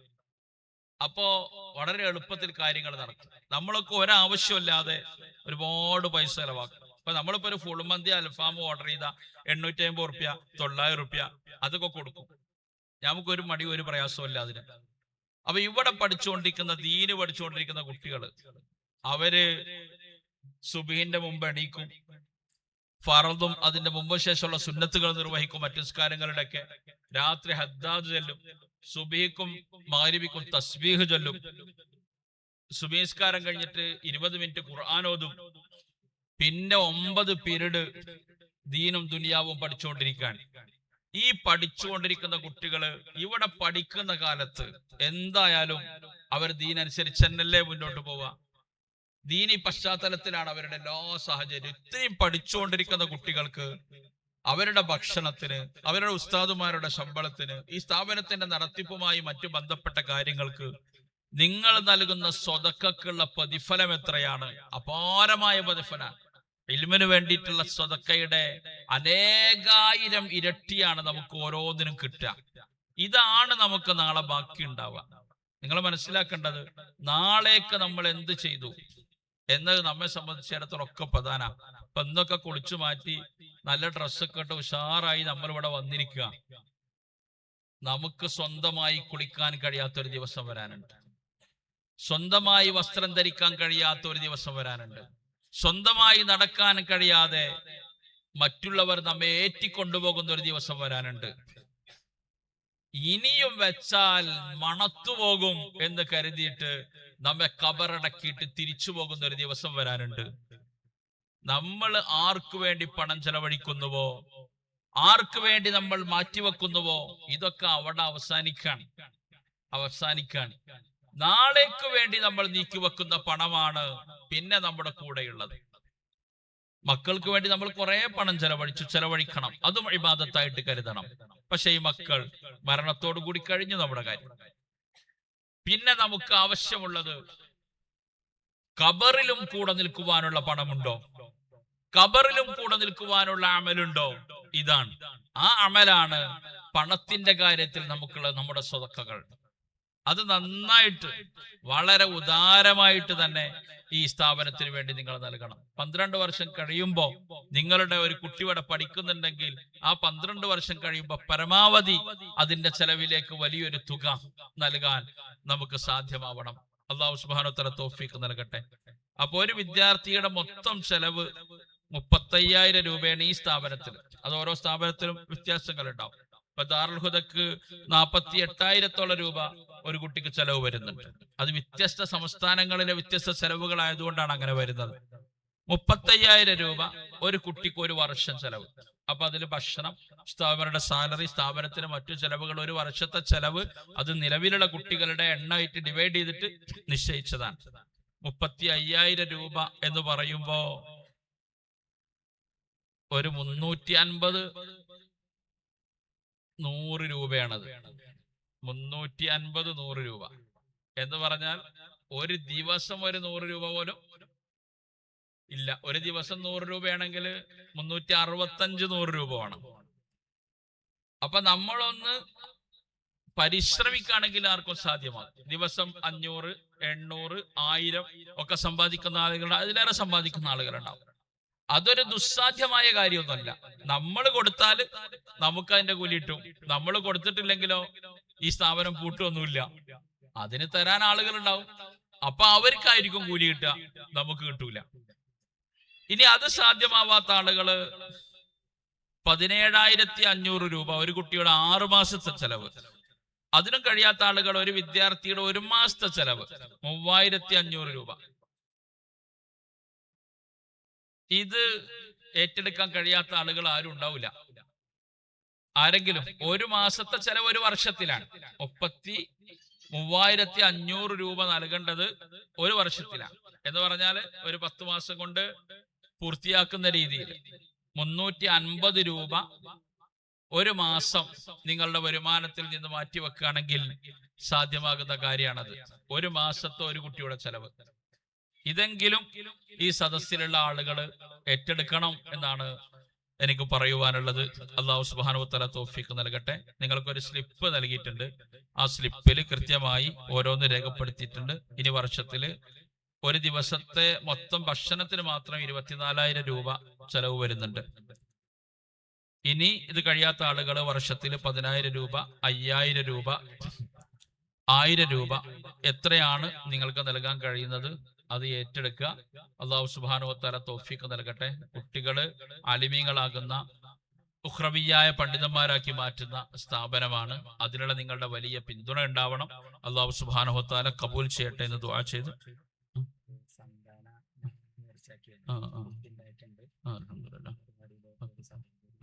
പേര് പറയണ്ടല്ലോ അല്ലെ. അൽഹംദുലില്ലാ. ഒരു സഹോദരി അവർക്ക് കുട്ടിയില്ലാതെ വിഷമിക്കായിരുന്നു. അങ്ങനെ സ്ഥാപനത്തിലേക്ക് സ്വർണം നേർച്ചാക്കി കുട്ടി ഉണ്ടായി. ആ നേർച്ച അൽഹംദുലില്ലാ അവര് നിർവഹിച്ചു. ഒരു സ്വർണ്ണാഭരണം, നല്ലൊരു മോതിരം അൽഹംദുലില്ലാ എത്തിച്ചിട്ടുണ്ട്. അല്ലാഹു സുബ്ഹാനഹു വ തആല കബൂൽ ചെയ്യട്ടെ. ഒരു ഫാത്തിഹ ഓതി എല്ലാവരും. അഊദു ബില്ലാഹി മിനശ് ശൈത്വാനിർ റജീം. ബിസ്മില്ലാഹിർ റഹ്മാനിർ റഹീം. അൽഹംദുലില്ലാഹി റബ്ബിൽ ആലമീൻ അർറഹ്മാനിർ റഹീം മാലികി യൗമിദ്ദീൻ. ഇയ്യാക നഅ്ബുദു വഇയ്യാക നസ്തഈൻ. ഇഹ്ദിനസ് സിറാത്തൽ മുസ്തഖീം. സിറാത്തൽ ലദീന അൻഅംത അലൈഹിം ഗൈറിൽ മഗ്ദൂബി അലൈഹിം വലദ്ദാല്ലീൻ. ആമീൻ. അല്ലാഹുവേ ഫാത്തിഹ നീ കബൂലാക്കണേ റബ്ബേ. ഈ ഫാത്തിഹയുടെ പ്രതിഫലം ഹബീബായ നബി കരീം സല്ലല്ലാഹു അലൈഹി വസല്ലമിന്റെയും എല്ലാ മഹാന്മാരുടെയും റൂഹിലേക്ക് എത്തിക്കണേ റബ്ബേ. അല്ലാഹുവേ അവരുടെയൊക്കെ പുണ്യം കൊണ്ട് ഞങ്ങൾ ത്തിലാക്കണേ റബ്ബേ. അല്ലാഹുവേ ഈ സ്വതക്ക ചെയ്ത സഹോദരിക്ക് അല്ലാഹുവേ ഒരു പെണ്ണിനെ സംബന്ധിച്ചിടത്തോളം സ്വർണം എത്ര പ്രിയപ്പെട്ടതാണ് എന്നറിയാം. അല്ലാഹുവേ ആ ഒരു സ്നേഹവും ആ ഇഷ്ടവും അവര് മാറ്റിവെച്ച് അത് ദീനി സ്ഥാപനത്തിലേക്ക് നൽകിയിരിക്കുകയാണ്. അല്ലാഹുവേ നീ കബൂലാക്കണേ റബ്ബേ. അല്ലാഹുവേ അതിന്റെ ബർക്കത്ത് കൊണ്ട് ആ കുട്ടിക്ക് ദീർഘായുസ്സും ആഫിയത്തും തഖ്വയും നൽകണേ റബ്ബേ. ഉപ്പാക്കും ഉമ്മാക്കും ദുനിയാവിലും ആഖിറത്തിലും ഗുണം ചെയ്യുന്ന കുട്ടിയാക്കണേ റബ്ബേ. അല്ലാഹുവേ ഞങ്ങൾ എല്ലാവരെയും മക്കളെ നീ സ്വാലിഹീങ്ങളാക്കണേ റബ്ബേ. സ്വതക്ക ചെയ്യുന്ന ആളുകൾക്കൊക്കെ വേണ്ടിയിട്ട് സ്ഥാപനത്തിലെ വിദ്യാർത്ഥികൾ ദുആ ചെയ്തുകൊണ്ടേയിരിക്കും. അതാണ് നമുക്കിതിന് പകരമായിട്ട് കിട്ടാനുള്ളത്, വേറെ ഒന്നും കിട്ടാനില്ല. ദുആയിൽ ഏതായാലും ഈ മക്കൾ ഒരിക്കലും ഒരു പിശുക്കും കാണിക്കൂല, അത് നിങ്ങൾക്ക് വിശ്വസിക്കാം.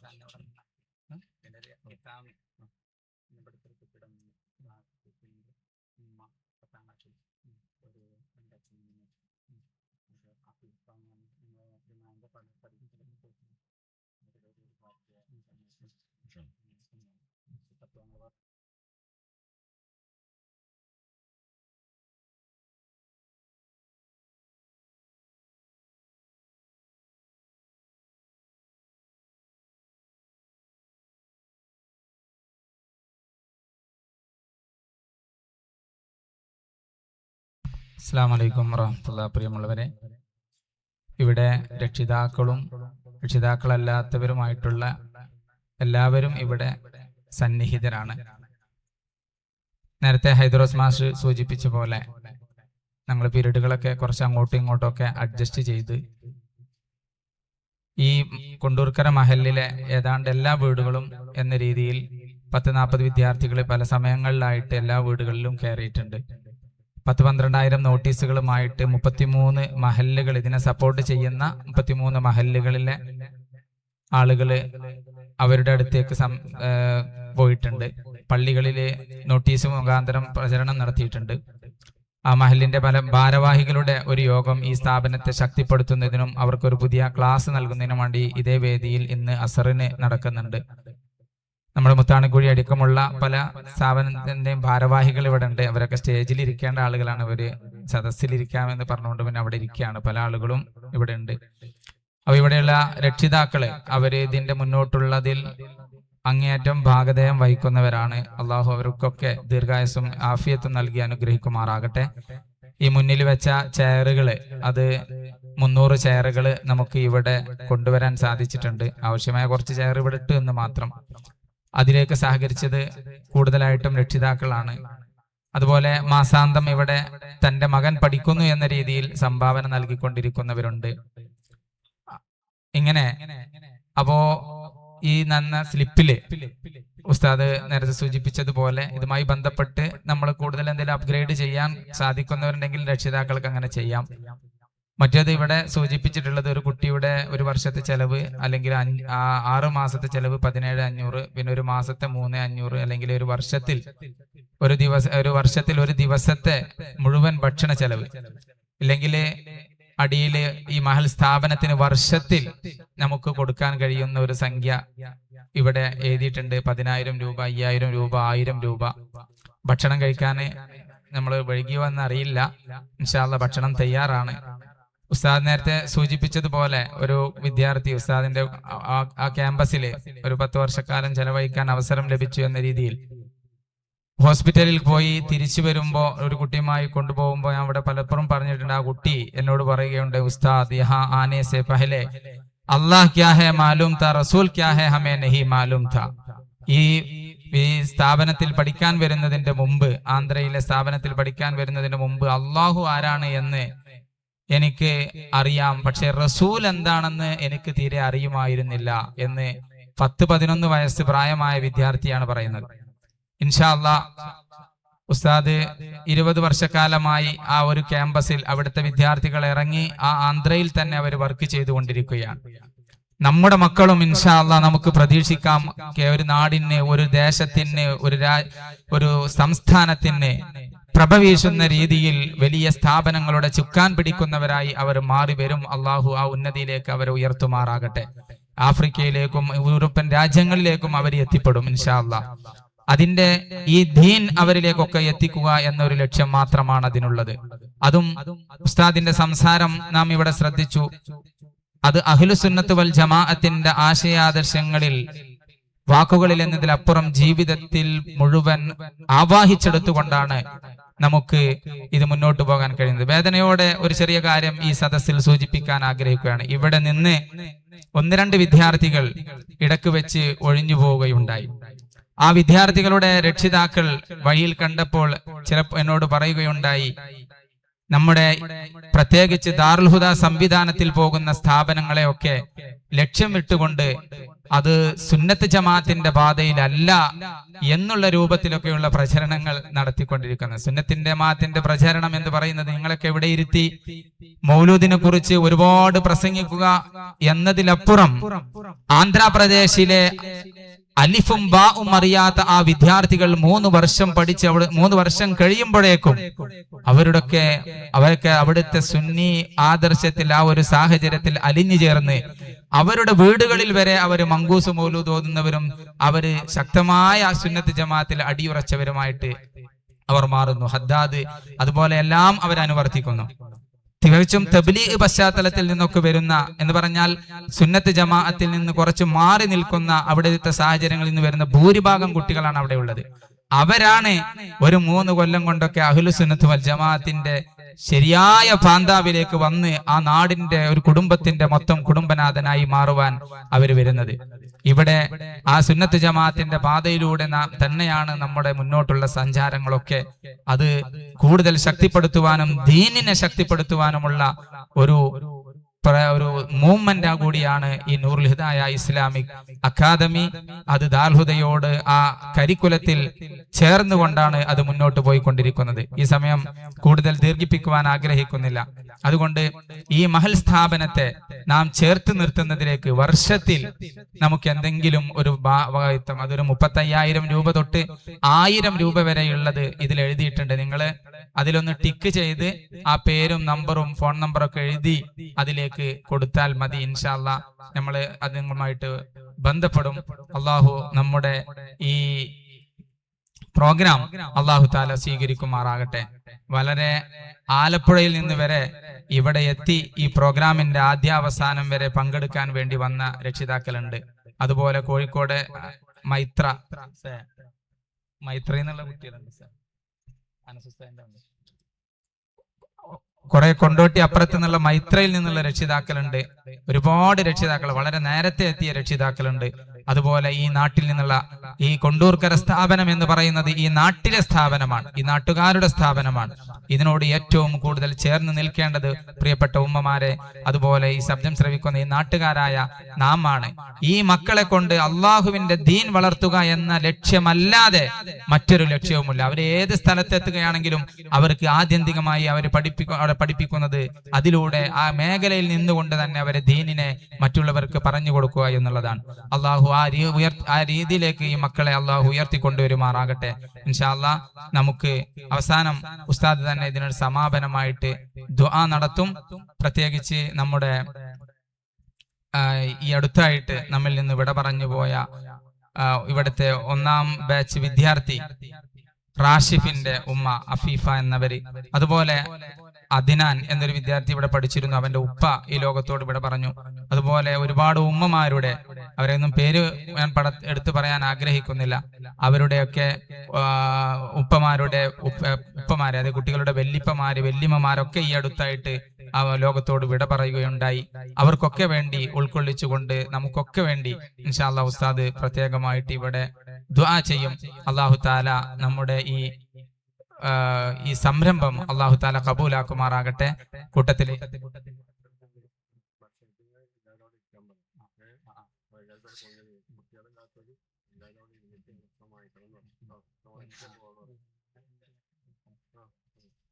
ഇവിടെ ആദരണീയരായ ബീരാൻ ഹാജി അവരെ പ്രത്യേകമായി പ്രോഗ്രാമിലേക്ക് നമ്മൾ ക്ഷണിച്ചിരുന്നു. അൽഹംദുലില്ലാഹ് അദ്ദേഹം ആ ക്ഷണം സ്വീകരിച്ചുകൊണ്ട് ഇവിടെ എത്തി. മുമ്പുള്ള സിബാക്കിന്റെ പരിപാടിക്കും അദ്ദേഹം ആ ക്ഷണം സ്വീകരിച്ച് ഇവിടെ എത്തി. അവരെ SMF സമസ്ത സുന്നി മഹല്ല് ഫെഡറേഷന്റെ കീഴിലാണ് ദാറുൽ ഹുദ അത് രൂപം കൊള്ളുന്നത്. അതിന്റെ ജില്ലയിലെ, ഞാനൊക്കെ ദാറുൽ ഹുദയിൽ പോകുന്ന സമയത്ത് അവരുടെ ഒപ്പ് മേടിച്ചിട്ടാണ് പോയിരുന്നത്, അതിന്റെ ഒരു മെമ്പർ എന്ന നിലക്ക്. 2 വാക്ക് ആശംസ അവര് പറയും. അതിനുശേഷം ഇൻഷാ അല്ലാഹ് ദുആ ചെയ്ത് നമുക്ക് പിരിയാം. അല്ലാഹു തആല അനുഗ്രഹിക്കുമാറാകട്ടെ. പലരും, നമ്മുടെ ഐദുറസ് മാഷയുടെ മോനാണ് ഹുദവി, അദ്ദേഹം എറണാകുളത്ത് ദാറുൽഹുദയുടെ ഒരു സ്ഥാപനത്തിൽ തന്നെ ആലപ്പുഴയിൽ വർക്ക് ചെയ്തുകൊണ്ടിരിക്കുകയാണ്. അവരൊക്കെ ഇന്നത്തെ ദിവസം ലീവാക്കി ഈ പ്രോഗ്രാമിൽ സംബന്ധിക്കാൻ വേണ്ടി ഇവിടെ എത്തിയിട്ടുണ്ട്. ആരൊക്കെ ചെറുതും വലുതുമായിട്ടുള്ള വളരെ പ്രയാസപ്പെട്ടൊക്കെ ഇതിലേക്ക് എത്തിയവരുണ്ടാവും, അതൊക്കെ അള്ളാഹുവിനറിയാം. അള്ളാഹു ഈ ലോകത്തും പരലോകത്തും അർഹമായ പ്രതിഫലം നൽകുമാറാകട്ടെ. അതുപോലെ ആലപ്പുഴയിൽ നിന്ന് ഇവിടെ എത്തിയവര്, അവരുടെ കുടുംബത്തിൽ നിന്ന് അവരുടെ ഒരു മോനെ ഒരു വിവാഹം ശരിയാവണം, പെട്ടെന്ന് തന്നെ അള്ളാഹു താല സാധിപ്പിച്ചു കൊടുക്കുമാറാകട്ടെ. അവരുടെ ഒരു ബന്ധു കാനഡയിലുണ്ട്, ജോലി സംബന്ധമായ പ്രശ്നങ്ങളുണ്ട്. അള്ളാഹു താല അവർക്ക് അനുയോജ്യമായ ഒരു ജോലി എളുപ്പമാക്കി കൊടുക്കുമാറാകട്ടെ. അവർ പല ഉദ്ദേശങ്ങൾ വെച്ചുകൊണ്ടാണ് ഈ സദസ്സിലേക്ക് എത്തിയിട്ടുള്ളത്, അതൊക്കെ അള്ളാഹു സാധിപ്പിച്ചു കൊടുക്കുമാറാകട്ടെ. അവസാനമായി ഒരു കാര്യം കൂടി അറിയിക്കുകയാണ്. ഇൻഷാ അല്ലാഹ് ഇന്ന് വൈകുന്നേരം ഇവിടെയുള്ള വെൽവിഷേഴ്സ് മീറ്റ്, നമ്മുടെ സ്ഥാപനത്തിന്റെ ബന്ധപ്പെട്ട ഈ ചുറ്റുഭാഗത്തുള്ള ആളുകളുടെ ഒരു പ്രോഗ്രാം ഇവിടെ നടക്കും. അത് കഴിഞ്ഞാൽ മഗ്രിബ് കഴിഞ്ഞാൽ വളരെ അനുഗ്രഹപൂർണമായിട്ടുള്ള ഒരു വേദിയാണ് ഇവിടെ നടക്കാൻ പോകുന്നത്. നമ്മുടെ ഈമാനും മഹബത്തുൻ നബിയും ഒക്കെ വർദ്ധിപ്പിക്കാൻ ഉതകുന്ന ഈ അബൂദാബിയിലും അല്ലയിലും തുടങ്ങി കേരളത്തിന്റെ അങ്ങോളം ഇങ്ങോളം പ്രവാചക പ്രകീർത്തന സദസ്സ്, അത് വശ്യമായ ശൈലിയിൽ നമ്മെ കൊണ്ട് ചൊല്ലിച്ച് പാടി പറഞ്ഞ് പുണ്യനബിയെ നമ്മുടെ മദീന നമ്മുടെ മുന്നിൽ കൊണ്ടുവന്ന് വെക്കുന്നത് പോലെ, പുണ്യനബിയുടെ കൊണ്ടുവന്ന് കാണിക്കുന്നത് പോലെയുള്ള ഒരു സദസ്സായിരിക്കും. ആ സദസ്സിൽ കഴിയുന്നവരൊക്കെ അതിൽ പങ്കെടുക്കണമെന്ന് കൂടി അഭ്യർത്ഥിക്കുകയാണ്.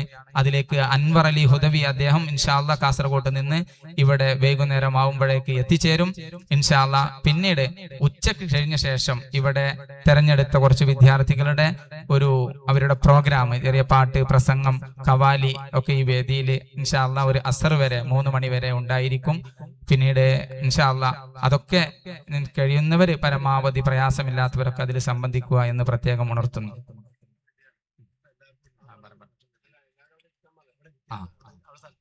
ഇൻഷാ അല്ലാഹ് ഉസ്താദ് ദുആ ചെയ്യും. പിന്നെ പ്രത്യേകം അറിയിക്കാനുള്ളത്, ഭക്ഷണം പാക്ക് ചെയ്തിട്ടാണുള്ളത്.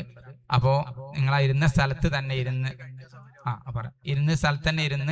അവര് ഭക്ഷണം വാങ്ങിക്കുക. പിന്നീട് ഇവിടെ ഭക്ഷണം ഡൈനിങ് ഹാളിൽ കുട്ടി അവിടെ സെറ്റാക്കി വെച്ചിട്ടുണ്ട്. അവരെ ഇരുന്ന് കഴിക്കാൻ അവിടെ കൂടുതൽ സൗകര്യം വേണമെങ്കിൽ അവിടെ പോയിട്ട് ഭക്ഷണം കഴിക്കാവുന്നതാണ്. പിന്നീട് ഇൻഷാ അല്ലാഹ് നിസ്കരിക്കാനുള്ള സൗകര്യം മറ്റൊക്കെ ദുആ കഴിഞ്ഞതിന് ശേഷം അറിയിക്കാം. ആശംസക്കായി വീരാൻ ആജിയെ സാദരം ക്ഷണിക്കും. അപ്പൊ ആ സ്ലിപ്പുകൾ ഇൻഷാ അല്ലാഹ് നിങ്ങൾ അത് ടിക്ക് ചെയ്താൽ ആ വിദ്യാർത്ഥികളുടെ അടുത്ത് തന്നെ അത് ഏൽപ്പിക്കാൻ വേണ്ടി അഭ്യർത്ഥിക്കുകയാണ്. ഇനി അത് നേരത്തെ നൽകിക്കൊണ്ടിരിക്കുന്നവരാണ്, കുട്ടികൾ ഒന്നിച്ച് വിതരണം ചെയ്തതാണ്. അപ്പൊ ആ സ്ലിപ്പ് അതിന് മറ്റൊരു സദസ്സിൽ ഉപയോഗപ്പെടുത്താൻ പറ്റും. അതുകൊണ്ട് തിരിച്ചു കൊടുത്താൽ അത് ഉപകാരമായിരിക്കും.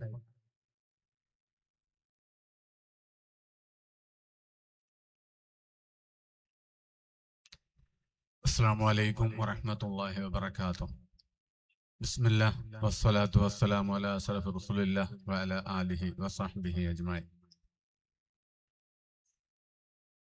ബഹുമാന്യരായ ഈ യോഗത്തിന്റെ അധ്യക്ഷനും എൻ്റെ പ്രിയപ്പെട്ട സുഹൃത്തുമായ അബൂബക്കർ ഹാജി,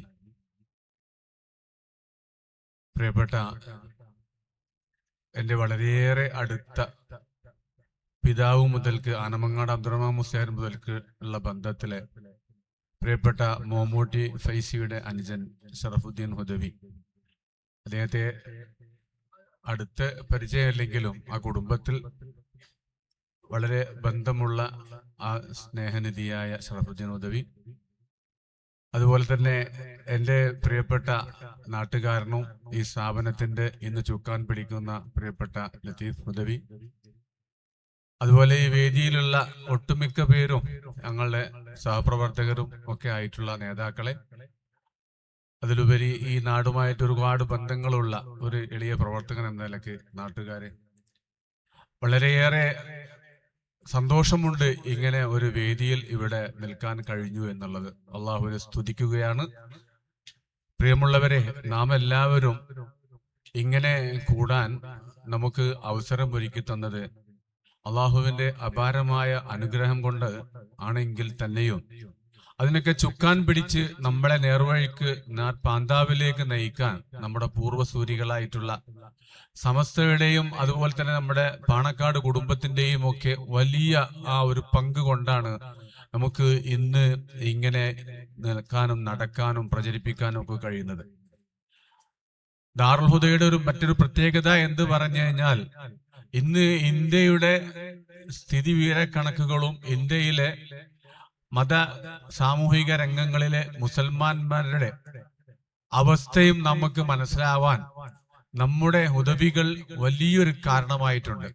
കാരണം അവരുടെ ആ ദീനീ പ്രബോധനത്തിന്റെ ലക്ഷ്യസാക്ഷാത്കാരത്തിന് വേണ്ടി ഇന്ത്യയുടെ എല്ലാ ഭാഗങ്ങളിലുമുള്ള ഗ്രാമങ്ങളിലൂടെ സഞ്ചരിച്ചപ്പോ നമ്മുടെ മുമ്പിൽ ഈ ഇന്ത്യയിലെ മുസ്ലിമീങ്ങളുടെ ഒരു നേർചിത്രം നമുക്ക് അവർ വരച്ചു കാണിച്ചു തരികയാണ്. ഞാന് എൻ്റെ ജീവിതത്തിന്റെ ഇടയ്ക്ക് പല പ്രാവശ്യം ബംഗാളിലും മറ്റുമൊക്കെ പോകാൻ സാഹചര്യം ഉണ്ടായപ്പോ അവിടെ നമ്മുടെ ഉദവികൾ ചെയ്യുന്ന സേവനങ്ങൾ നേരിട്ട് കാണാൻ അവസരം ലഭിക്കുകയും ചെയ്ത ഒരു എളിയ പ്രവർത്തകനാണ്. അൽഹംദുലില്ലാ, നമുക്ക് ഏറ്റവും വലിയ അനുഗ്രഹമായിട്ടുള്ള ഈ അവസ്ഥ സമസ്തയുടെയും അതുപോലെ തന്നെ നമ്മുടെ പാണക്കാട് കുടുംബത്തിന്റെയും നേതൃത്വം നമുക്ക് അല്ലാഹു സുബ്ഹാനഹു വ തആല ഖിയാമത്ത് നാൾ വരെയും പോറലുകൾ ഏൽക്കാതെ എന്ന് പറഞ്ഞാൽ ഇന്ന് പല പോറലുകളും ഏൽക്കുന്നുണ്ടോ എന്ന് പേടിച്ചു പോവുകയാണ്. പ്രിയമുള്ളവരെ, നാം ഒന്നും എവിടേക്കും ഇതാവണ്ട. നമുക്കുള്ള നേതൃത്വം, ആ നേതൃത്വത്തിന്റെ ഒപ്പം നാം നിൽക്കുക. അത് നമ്മുടെ പൂർവ്വരായ സൂര്യകളായിട്ടുള്ള മമ്പറം തങ്ങൾമാര്, പൊന്നാനി മഖ്ദൂമീങ്ങള്, വെളിയങ്കോട് ഉമർഖാലി പോലത്തെ ആ ശൃംഖലയുടെ കൂടെ നാം നിൽക്കുക. നമുക്ക് അതിന്റെ അപ്പുറമൊന്നും ചിന്തിക്കാൻ കഴിയില്ല. അല്ലാഹു സുബ്ഹാനഹു വ തആല അവരുടെയൊക്കെ ഒരു അനുയായികളും ഹബീബായ നബിന്റെ ഒരു അനുയായിയുമായും അല്ലാഹു അവരെ എത്തിക്കുമാറാവട്ടെ. അവസാനം നമ്മുടെ ആഖിബത്ത് തരുമാറാവട്ടെ. ഇവിടെ ഇങ്ങനെ വരാൻ സാഹചര്യം ഒരുക്കി തന്ന അല്ലാഹുവിനെ സ്തുതിക്കുന്നതോടുകൂടെ ഈ വേദിയിലേക്ക് എന്നെ ക്ഷണിച്ച എന്റെ സുഹൃത്തുക്കളോട് നന്ദിയും കടപ്പാടും അറിയിച്ചുകൊണ്ട് എല്ലാവിധ ഭാവുകങ്ങളും ആശംസകളും നേർന്നു നിർത്തുന്നു. അസ്സലാമു അലൈക്കും വറഹ്മത്തുള്ളാഹി വബറകാതുഹു.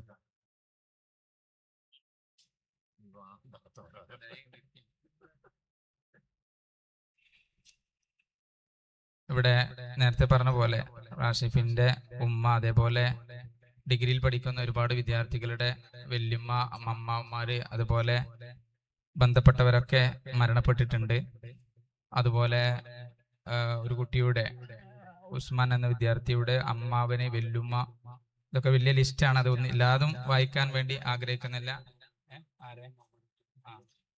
ഐദ്രോസ് മാഷിന്റെ അളിയന് മുഹമ്മദ് കുട്ടി, പിന്നെ ഇവിടെ ഒരു വിദ്യാർത്ഥിയുടെ സഹോദരന് വെള്ളത്തില് സിനാൻവി എന്ന് പറയുന്ന കുട്ടിയുടെ വിദ്യാർത്ഥിയുടെ ഫന്നാൻ എന്ന വിദ്യാർത്ഥിയുടെ ജ്യേഷ്ഠൻ മുമ്പ് ആകസ്മികമായി പുഴയിൽ അദ്ദേഹം മരണപ്പെടുകയുണ്ടായി.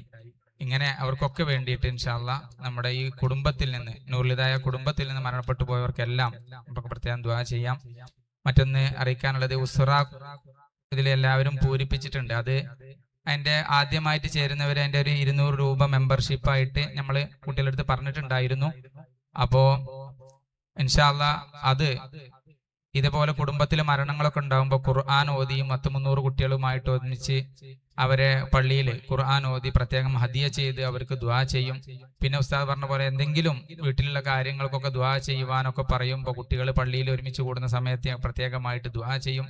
അതോടൊപ്പം ഉസ്താദ് പറഞ്ഞ പോലെ ഇങ്ങനെ മുന്നോട്ട് പോകുന്ന ഒരു സ്ഥാപനത്തിന്റെ, ഒരു ദീനി സ്ഥാപനത്തിന്റെ ഒരു ബിന്ദുവായി നമുക്ക് ചേർന്ന് നിൽക്കാൻ കഴിയുക എന്നുള്ളത്, അതാണ് ഈ ഉസ്റ നൂറുൽ ഹിദായ കുടുംബം എന്നാണ് ആഗ്രഹിക്കുന്നത്. അതാണ് ഓരോ കുടുംബങ്ങളും 5 ആളുകളെയൊക്കെ ചേർത്തിയിട്ട് ഇതിൽ ചേർന്ന് നിൽക്കുന്നത്.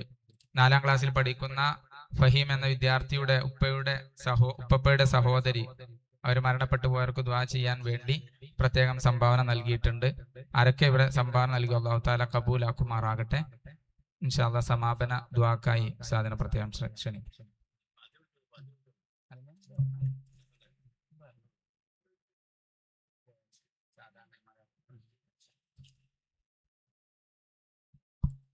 മാഷാ അല്ലാഹ് ദുആ ചെയ്യാം. ഉസ്താദ് പറഞ്ഞ പോലെ പല ദുആകളും ഇവിടെ നടക്കാറുണ്ട്. അള്ളാഹു ആണ് റബ്ബ്, അവനാണ് കാര്യങ്ങൾ നിർവഹിക്കുന്നത് എന്ന് ഉറച്ചു വിശ്വസിക്കുന്ന ആളുകളാണ് നമ്മൾ. നമ്മുടെ പ്രയാസങ്ങളൊക്കെ റബ്ബിനോട് പറയാ, അള്ളാഹു നിർവഹിച്ചു തരുമെന്നുള്ള പ്രതീക്ഷയോടുകൂടി. അപ്പൊ ദുആ നമുക്കുണ്ടാവേണ്ടത് വലിയ റജ ആണ്, അള്ളാഹു സ്വീകരിക്കുന്നുള്ള പ്രതീക്ഷയാണ്.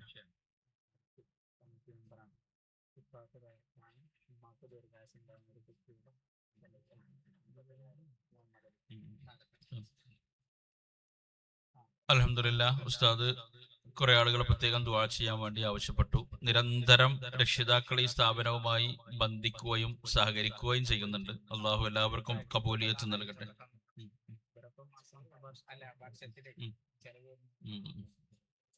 അൽഹംദുലില്ലാഹ് സ്ഥാപനത്തിന്റെ കമ്മിറ്റി ഭാരവാഹികളൊക്കെ വ്യക്തിപരമായിട്ട് തന്നെ ഇതിനുവേണ്ടി സാമ്പത്തികമായി സഹായിക്കുകയും ഒരുപാട് ആളുകളെ സഹകരിപ്പിക്കുകയും ചെയ്യുന്നു. എല്ലാവർക്കും അള്ളാഹു കബൂലിയത്ത് നൽകട്ടെ. ആദരണീയനായ കാരക്കാട് മുഹമ്മദ് അലി സാഹിബ് ഒരു കുട്ടിയുടെ 35,000 രൂപ ഏറ്റെടുത്തിട്ടുണ്ട്. അള്ളാഹു കബൂൽ ചെയ്യട്ടെ. അദ്ദേഹത്തിന്റെ മരണപ്പെട്ട ഉപ്പയുടെ റൂഹിലേക്ക് അതിന്റെ പ്രതിഫലം എത്തിക്കട്ടെ. ആ സദഖയുടെ പുണ്യം കൊണ്ട് അദ്ദേഹത്തിന്റെ ഉമ്മാക്ക് അള്ളാഹു ദീർഘായുസ്സും ആഫിയത്തും നൽകട്ടെ. ഐദ്രോസ് മാഷെ അളിയന് ഈ അടുത്ത് മരണപ്പെട്ടു എന്നറിഞ്ഞു. അള്ളാഹു മഗ്ഫിറത്തും മർഹമത്തും നൽകട്ടെ. ബാക്കി ഇവിടെ പറയാം. അള്ളാഹു സുബ്ഹാനഹു തആല മുഹമ്മദ് അലി സാഹിബിനും അതേപോലെ സ്വർണം നൽകിയ സഹോദരി, ചെറുതു വലുതുമായ ഒരുപാട് തുകകൾ ഈ പരിപാടിക്ക് വേണ്ടിയിട്ടും നൽകിയിട്ടുണ്ട് പലരും. അവർക്കൊക്കെ അള്ളാഹു സുബ്ഹാനഹു തആല വലിയ പ്രതിഫലം നൽകി അനുഗ്രഹിക്കട്ടെ. പിന്നെ പരിപാടികളുടെ ഇടയിൽ നിസ്കാരത്തിന് പ്രാധാന്യം കുറയുന്ന ഒരവസ്ഥ മൊത്തത്തിലുണ്ട്. നമ്മളെ പഴയ ഉസ്താദുമാരൊക്കെ ഉണ്ടാവുമ്പോൾ അതിനൊക്കെ വലിയ നിയന്ത്രണം ഉണ്ടായിരുന്നു. നമ്മൾ ജാഗ്രത ഉണ്ടാവുക. നമ്മൾ ദീന് പറയാൻ വേണ്ടിയിട്ടാണ് കൂടിയത്. എന്നിട്ട് നമുക്ക് ദുഹുസ്കാരം കള്ളാവുക എന്ന് പറഞ്ഞാൽ അങ്ങനത്തെ ഒരു അവസ്ഥ ഉണ്ടാവാൻ പാടില്ല. അപ്പൊ നിസ്കാരത്തിന്റെ കാര്യത്തിൽ എല്ലാവരും ശ്രദ്ധിക്കുക. അള്ളാഹു സുബ്ഹാനഹു തആല തൗഫീഖ് നൽകട്ടെ. പ്രത്യേകിച്ച് ഞാൻ പറഞ്ഞത്, മക്കളെ ദീനുമായി അടുപ്പിക്കുന്ന കാര്യത്തിൽ, സുന്നജമാഅത്തുമായി അടുപ്പിക്കുന്ന കാര്യത്തിൽ ഉമ്മമാർക്ക് പ്രത്യേക ജാഗ്രത ഉണ്ടാവുക. അതിന് ഏറ്റവും വലിയ വഴി നമ്മൾ അങ്ങനെ ജാഗ്രതയുള്ള ആളുകളാവുക, ഇത്തിബാഇന്റെ ആളുകളായി മാറുക എന്നുള്ളതാണ്. ഒരുപാട് മഹാന്മാര് മുമ്പ് പണിയെടുത്തു പോയത് കൊണ്ടാണ് നമുക്ക് ദീനുണ്ടായത് എന്ന് തിരിച്ചറിയാം. അപ്പൊ നമുക്ക് ഇവിടെ ബീരാൻ ഹാജിയുടെ സാന്നിധ്യം ഉണ്ടായി. ഫാത്തിമ ബീവി എന്ന മഹദി സ്ഥാപിച്ച അനുവരിയ അറബി കോളേജിന്റെ മുഖ്യ സംഘാടകരിൽ ഒരാളാണ് അദ്ദേഹം. ബീരാൻ ഔലിയപ്പാപ്പക്ക് ഈ നാടുകളിലൂടെ വന്ന് ഒരുപാട് ആളുകൾക്ക് ദീന് കൊടുത്തിട്ടുണ്ട്. അവരൊക്കെ സ്നേഹിക്കുക, അവരുടെയൊക്കെ വഴിയിലൂടെ മുന്നോട്ട് പോകുക. അള്ളാഹു സുബ്ഹാനഹു തആല തൗഫീഖ് നൽകട്ടെ. ഇൻഷാ അല്ലാഹ് നമുക്ക് ദുആ ചെയ്യാം. ഒരു ഫാത്തിഹ എല്ലാവരും ഓതുക. അഊദു ബില്ലാഹി മിനശ് ശൈത്വാനിർ റജീം. ബിസ്മില്ലാഹിർ റഹ്മാനിർ റഹീം. അൽഹംദുലില്ലാഹി റബ്ബിൽ ആലമീൻ. الرحمن الرحيم مالك يوم الدين إياك نعبد وإياك نستعين اهدنا الصراط المستقيم صراط الذين أنعمت عليهم غير المغضوب عليهم ولا الضالين آمين. الحمد لله رب العالمين حمدا يوافي نعمه ويكافئ مزيدا. اللهم صل على سيدنا محمد وعلى آل سيدنا ومولانا محمد.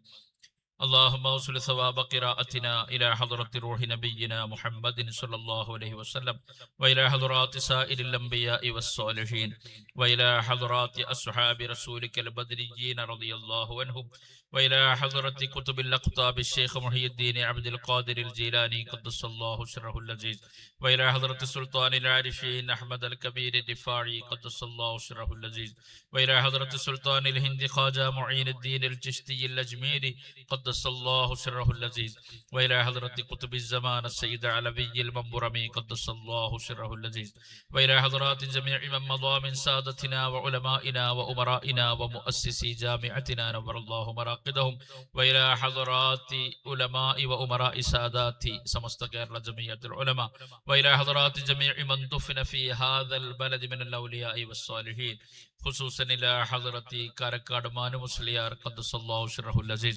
اللهم زد فضلنا على فضلهم وكرامتنا على كراماتهم. اللهم أعلي درجاتهم. اللهم أفضل علينا وعلى مجلسنا هذا من فيوضاتهم يا رب العالمين. സർവശക്തനായ അല്ലാഹുവേ, നിന്റെ സ്വാലിഹീങ്ങളിലും മുത്തഖീങ്ങളിലും ഞങ്ങളെ നീ ഉൾപ്പെടുത്തണേ റബ്ബേ. അല്ലാഹുവേ, ശരിയായ തഖ്വയും പൂർണ്ണമായ ഈമാനും ഇഖ്ലാസും ഞങ്ങൾക്ക് നീ പ്രദാനം ചെയ്യണേ റബ്ബേ. അല്ലാഹുവേ, നിന്റെ പൊരുത്തത്തിന് മുൻഗണന നൽകി ജീവിക്കാൻ ഞങ്ങൾക്ക് നീ തൗഫീഖ് നൽകണേ റബ്ബേ. ഹബീബായ നബി കരീം സല്ലല്ലാഹു അലൈഹി വസല്ലമിനെ ഖൽബറിഞ്ഞ് സ്നേഹിക്കുവാനും ഇത്തിബാഅ് ചെയ്യുവാനും ഞങ്ങൾക്ക് നീ തൗഫീഖ് നൽകണേ റബ്ബേ. അല്ലാഹുവേ, ഈ സദസ്സ് നീ കബൂലാക്കണേ റബ്ബേ. ഒരുപാട് സഹോദരിമാരും സഹോദരന്മാരും മണിക്കൂറുകളോളം ഇവിടെ ഇരുന്നത് ഇബാദത്താക്കണേ റബ്ബേ. അല്ലാഹുവേ, അതൊക്കെ ഞങ്ങൾക്ക് സ്വർഗം കിട്ടാനുള്ള വസീലയാക്കണേ റബ്ബേ. അല്ലാഹുവേ, ഒരുപാട് സ്വതക്കകൾ ഇവിടെ നടന്നു കഴിഞ്ഞു. അല്ലാഹുവേ, നീ കബൂലാക്കണേ റബ്ബേ. നിരന്തരം ഈ സ്ഥാപനത്തെ ഇൽമിന്റെ പ്രചാരണത്തിന് വേണ്ടിയുള്ള ഈ പ്രയത്നത്തെ സപ്പോർട്ട് ചെയ്യുന്ന ആളുകളാണ് ഇവിടെ കൂടിയിരിക്കുന്നത്. സ്റ്റേജിലും സദസ്സിലും അവരാണ്. അല്ലാഹുവേ, നീ കബൂലാക്കണേ റബ്ബേ. അല്ലാഹുവേ, ആ സ്വതക്കയുടെ പുണ്യം കൊണ്ട് അവർക്കൊക്കെ പരലോകത്ത് വിജയം നൽകണേ റബ്ബേ. ദുനിയാവിലെല്ലാ പ്രയാസങ്ങളും തീർക്കണേ റബ്ബേ. നാഥ, വലിയ തുകകൾ നൽകി സഹായിച്ച ആളുകളുണ്ട്. അല്ലാഹുവേ, ഇഷ്ടപ്പെട്ട സ്വർണ്ണാഭരണം ഈ സ്ഥാപനത്തിലേക്ക് നൽകിയ സഹോദരിയെ നീ അനുഗ്രഹിക്കണേ റബ്ബേ. അവരുടെ കുടുംബത്തിൽ നിന്ന് മരണപ്പെട്ടവർക്ക് മഗ്ഫിറത്ത് നൽകണേ റബ്ബേ. അല്ലാഹുവേ, അവരുടെ ആ കുട്ടിയെ നല്ല ഉഖ്റവിയായ ആലിമാക്കണേ റബ്ബേ. അല്ലാഹുവേ, നിന്റെ പൊരുത്തത്തിലാക്കണേ റബ്ബേ. അല്ലാഹുവേ, ഒരു കുട്ടിയുടെ ചെലവേറ്റെടുത്ത മുഹമ്മദ് അലി സാഹിബ്, അല്ലാഹുവേ, അദ്ദേഹത്തിന് ബർക്കത്ത് ചൊരിയണേ റബ്ബേ. ഉപ്പാക്ക് മഗ്ഫിറത്ത് നൽകണേ റബ്ബേ. ഉമ്മാർക്ക് ദീർഘായുസ്സും ആഫിയത്തും നൽകണേ റബ്ബേ. അല്ലാഹുവേ, നിരന്തരം സഹായിച്ചു കൊണ്ടിരിക്കുന്ന എല്ലാവർക്കും അല്ലാഹുവേ, ചെറുതും വലുതുമായ തുകകൾ നൽകിയ ആളുകൾക്ക് അല്ലാഹുവേ, ഇഖ്ലാസോടെ ഇനിയും സദഖ ചെയ്യാൻ തൗഫീഖ് നൽകണേ റബ്ബേ. നീ കബൂലാക്കണേ റബ്ബേ. ദുനിയാവിലും ആഖിറത്തിലും അതിന് പ്രതിഫലം നൽകണേ റബ്ബേ. അല്ലാഹുവേ, ഒരുപാട് തിരക്കുകൾക്കിടയിൽ ഒരുപാട് ഉലമാക്കളും ഉമറാക്കളും ഇതിനൊന്ന് ചേർന്ന് നിൽക്കാൻ വേണ്ടി സമയം കണ്ടെത്തി വന്നിട്ട് അല്ലാഹുവേ, ദീർഘായുസ്സും ആഫിയത്തും നൽകണേ റബ്ബേ. അല്ലാഹുവേ, ഈ സഹോദരിമാരെ അനുഗ്രഹിക്കണേ റബ്ബേ. അല്ലാഹുവേ, അവരുടെ കയ്യിലാണ് ഞങ്ങളുടെ അടുത്ത തലമുറ. അല്ലാഹുവേ, നല്ല തർബിയത്ത് നൽകാൻ ഈ ഉമ്മമാർക്ക് അല്ലാഹുവേ, നീ കരുത്ത് നൽകണേ റബ്ബേ. നീ കരുത്ത് നൽകണേ റബ്ബേ. അല്ലാഹുവേ, ഉമ്മത്തിന് ഐക്യം നൽകണേ റബ്ബേ. ഞങ്ങളുടെ സംഘബോധം ശക്തിപ്പെടുത്തണേ റബ്ബേ. അല്ലാഹുവേ, പാണക്കാട് സയ്യിദുമാരുടെ ഇജ്ജത്ത് വർദ്ധിപ്പിക്കണേ റബ്ബേ. പരിശുദ്ധ സമസ്തയുടെ ഇജ്ജത്ത് വർദ്ധിപ്പിക്കണേ റബ്ബേ. അല്ലാഹുവേ, ഞങ്ങളുടെ രാഷ്ട്രീയ സംഘബോധത്തെ ശക്തിപ്പെടുത്തണേ റബ്ബേ. അല്ലാഹുവേ, ഞങ്ങളുടെ രാജ്യത്ത് സമാധാനം നൽകണേ റബ്ബേ. അല്ലാഹുവേ, രാജ്യത്തിന്റെ മതേതര സ്വഭാവം തകർക്കുന്ന ആളുകൾ കൂടുതൽ കരുത്തരായിക്കൊണ്ടിരിക്കാൻ അല്ലാഹുവേ, ദുർബലപ്പെടുത്തണേ റബ്ബേ. അല്ലാഹുവേ, ഇവിടുത്തെ ഇതര മത സഹോദരന്മാരും സഹോദരിമാരുമായി നല്ല രീതിയിൽ ബന്ധം പുലർത്തി ഒരു നാടിന്റെ മക്കളായി ജീവിക്കാൻ ഞങ്ങൾക്ക് നീ തൗഫീഖ് നൽകണേ റബ്ബേ. അല്ലാഹുവേ, ഒരുപാട് പരിമിതികൾക്കിടയിലും ഇവിടെ സേവനം ചെയ്തുകൊണ്ടിരിക്കുന്ന ഉസ്താദുമാരുണ്ട്. അല്ലാഹുവേ, അവർക്കൊക്കെ ദീർഘായുസ്സും ആഫിയത്തും നൽകണേ റബ്ബേ. അവരുടെ എല്ലാ ആവശ്യങ്ങളും നീ നിർവഹിച്ചു കൊടുക്കണേ റബ്ബേ. അല്ലാഹു, ഒരുപാട് വർഷങ്ങളായി സേവനം ചെയ്യുന്ന ആളുകളുണ്ട്. അല്ലാഹുവേ, ദീനി ഖിദ്മത്തിലായി ജീവിതാവസാനം വരെ തുടരാൻ അവരെ നീ അനുഗ്രഹിക്കണേ റബ്ബേ. അല്ലാഹുവേ, വെള്ളവസ്ത്രം ധരിച്ച ഈ മക്കളെ കാണുമ്പോൾ ഞങ്ങൾക്ക് ആവേശമാവുകയാണ്. അല്ലാഹുവേ, അവരൊക്കെ ഉഖ്റവിയായ ആലിമീങ്ങളാക്കണേ റബ്ബേ. നിന്റെ ദീനിന് ഉപകാരപ്പെടുന്നവരാക്കണേ റബ്ബേ.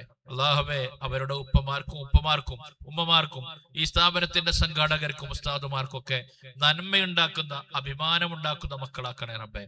اللهم اجعل جمعنا هذا جمعا مرحوما وتفرقنا من بعده تفرقا معصوما. اللهم وفقنا لخدمة دينك ولإشاعة علومك مع الإخلاص والتقوى والاستقامة والغنى يا رب العالمين. اللهم اجعلنا من علماء الآخرة وخادم الدين. اللهم اجعلنا من علماء الآخرة وخادم الدين. اللهم اجعلنا من علماء الآخرة وخادم الدين. അല്ലാഹുവേ, ഞങ്ങൾക്കൊക്കെ നല്ല ദീനീ നിഷ്ഠ നൽകാൻ വേണ്ടി പണിയെടുത്തു പോയ 100 വർഷമായി സമസ്തക്ക് നേതൃത്വം നൽകുന്ന അള്ളാഹുവെ, നൽകി കഴിഞ്ഞുപോയ അള്ളാഹുവെ, അവർക്ക് മഗ്ഫിറത്തും മർഹമത്തും നൽകണേ റബ്ബേ. നൽകിക്കൊണ്ടിരിക്കുന്ന ആളുകൾക്ക് ദീർഘായുസ്സും ആഫിയത്തും നൽകണേ റബ്ബേ. ഒരുപാട് ഖാദിമീങ്ങൾ ഈ പ്രസ്ഥാനത്തിന് വേണ്ടി സേവനം ചെയ്ത് മൺമറഞ്ഞുപോയി. അള്ളാഹുവെ, നിശീകരിക്കണേ റബ്ബേ. അള്ളാഹുവെ, ഞങ്ങൾക്ക് അഭിമാനകരമായ അസ്തിത്വം ഉണ്ടാക്കി, ഇസ്സത്തുള്ള ജീവിതമുണ്ടാക്കി മൺമറഞ്ഞുപോയ ഞങ്ങളുടെ നേതാക്കന്മാരുണ്ട്. അള്ളാഹുവെ, അവരുടെ ഖബറിനെ നീ വിശാലമാക്കണേ റബ്ബേ.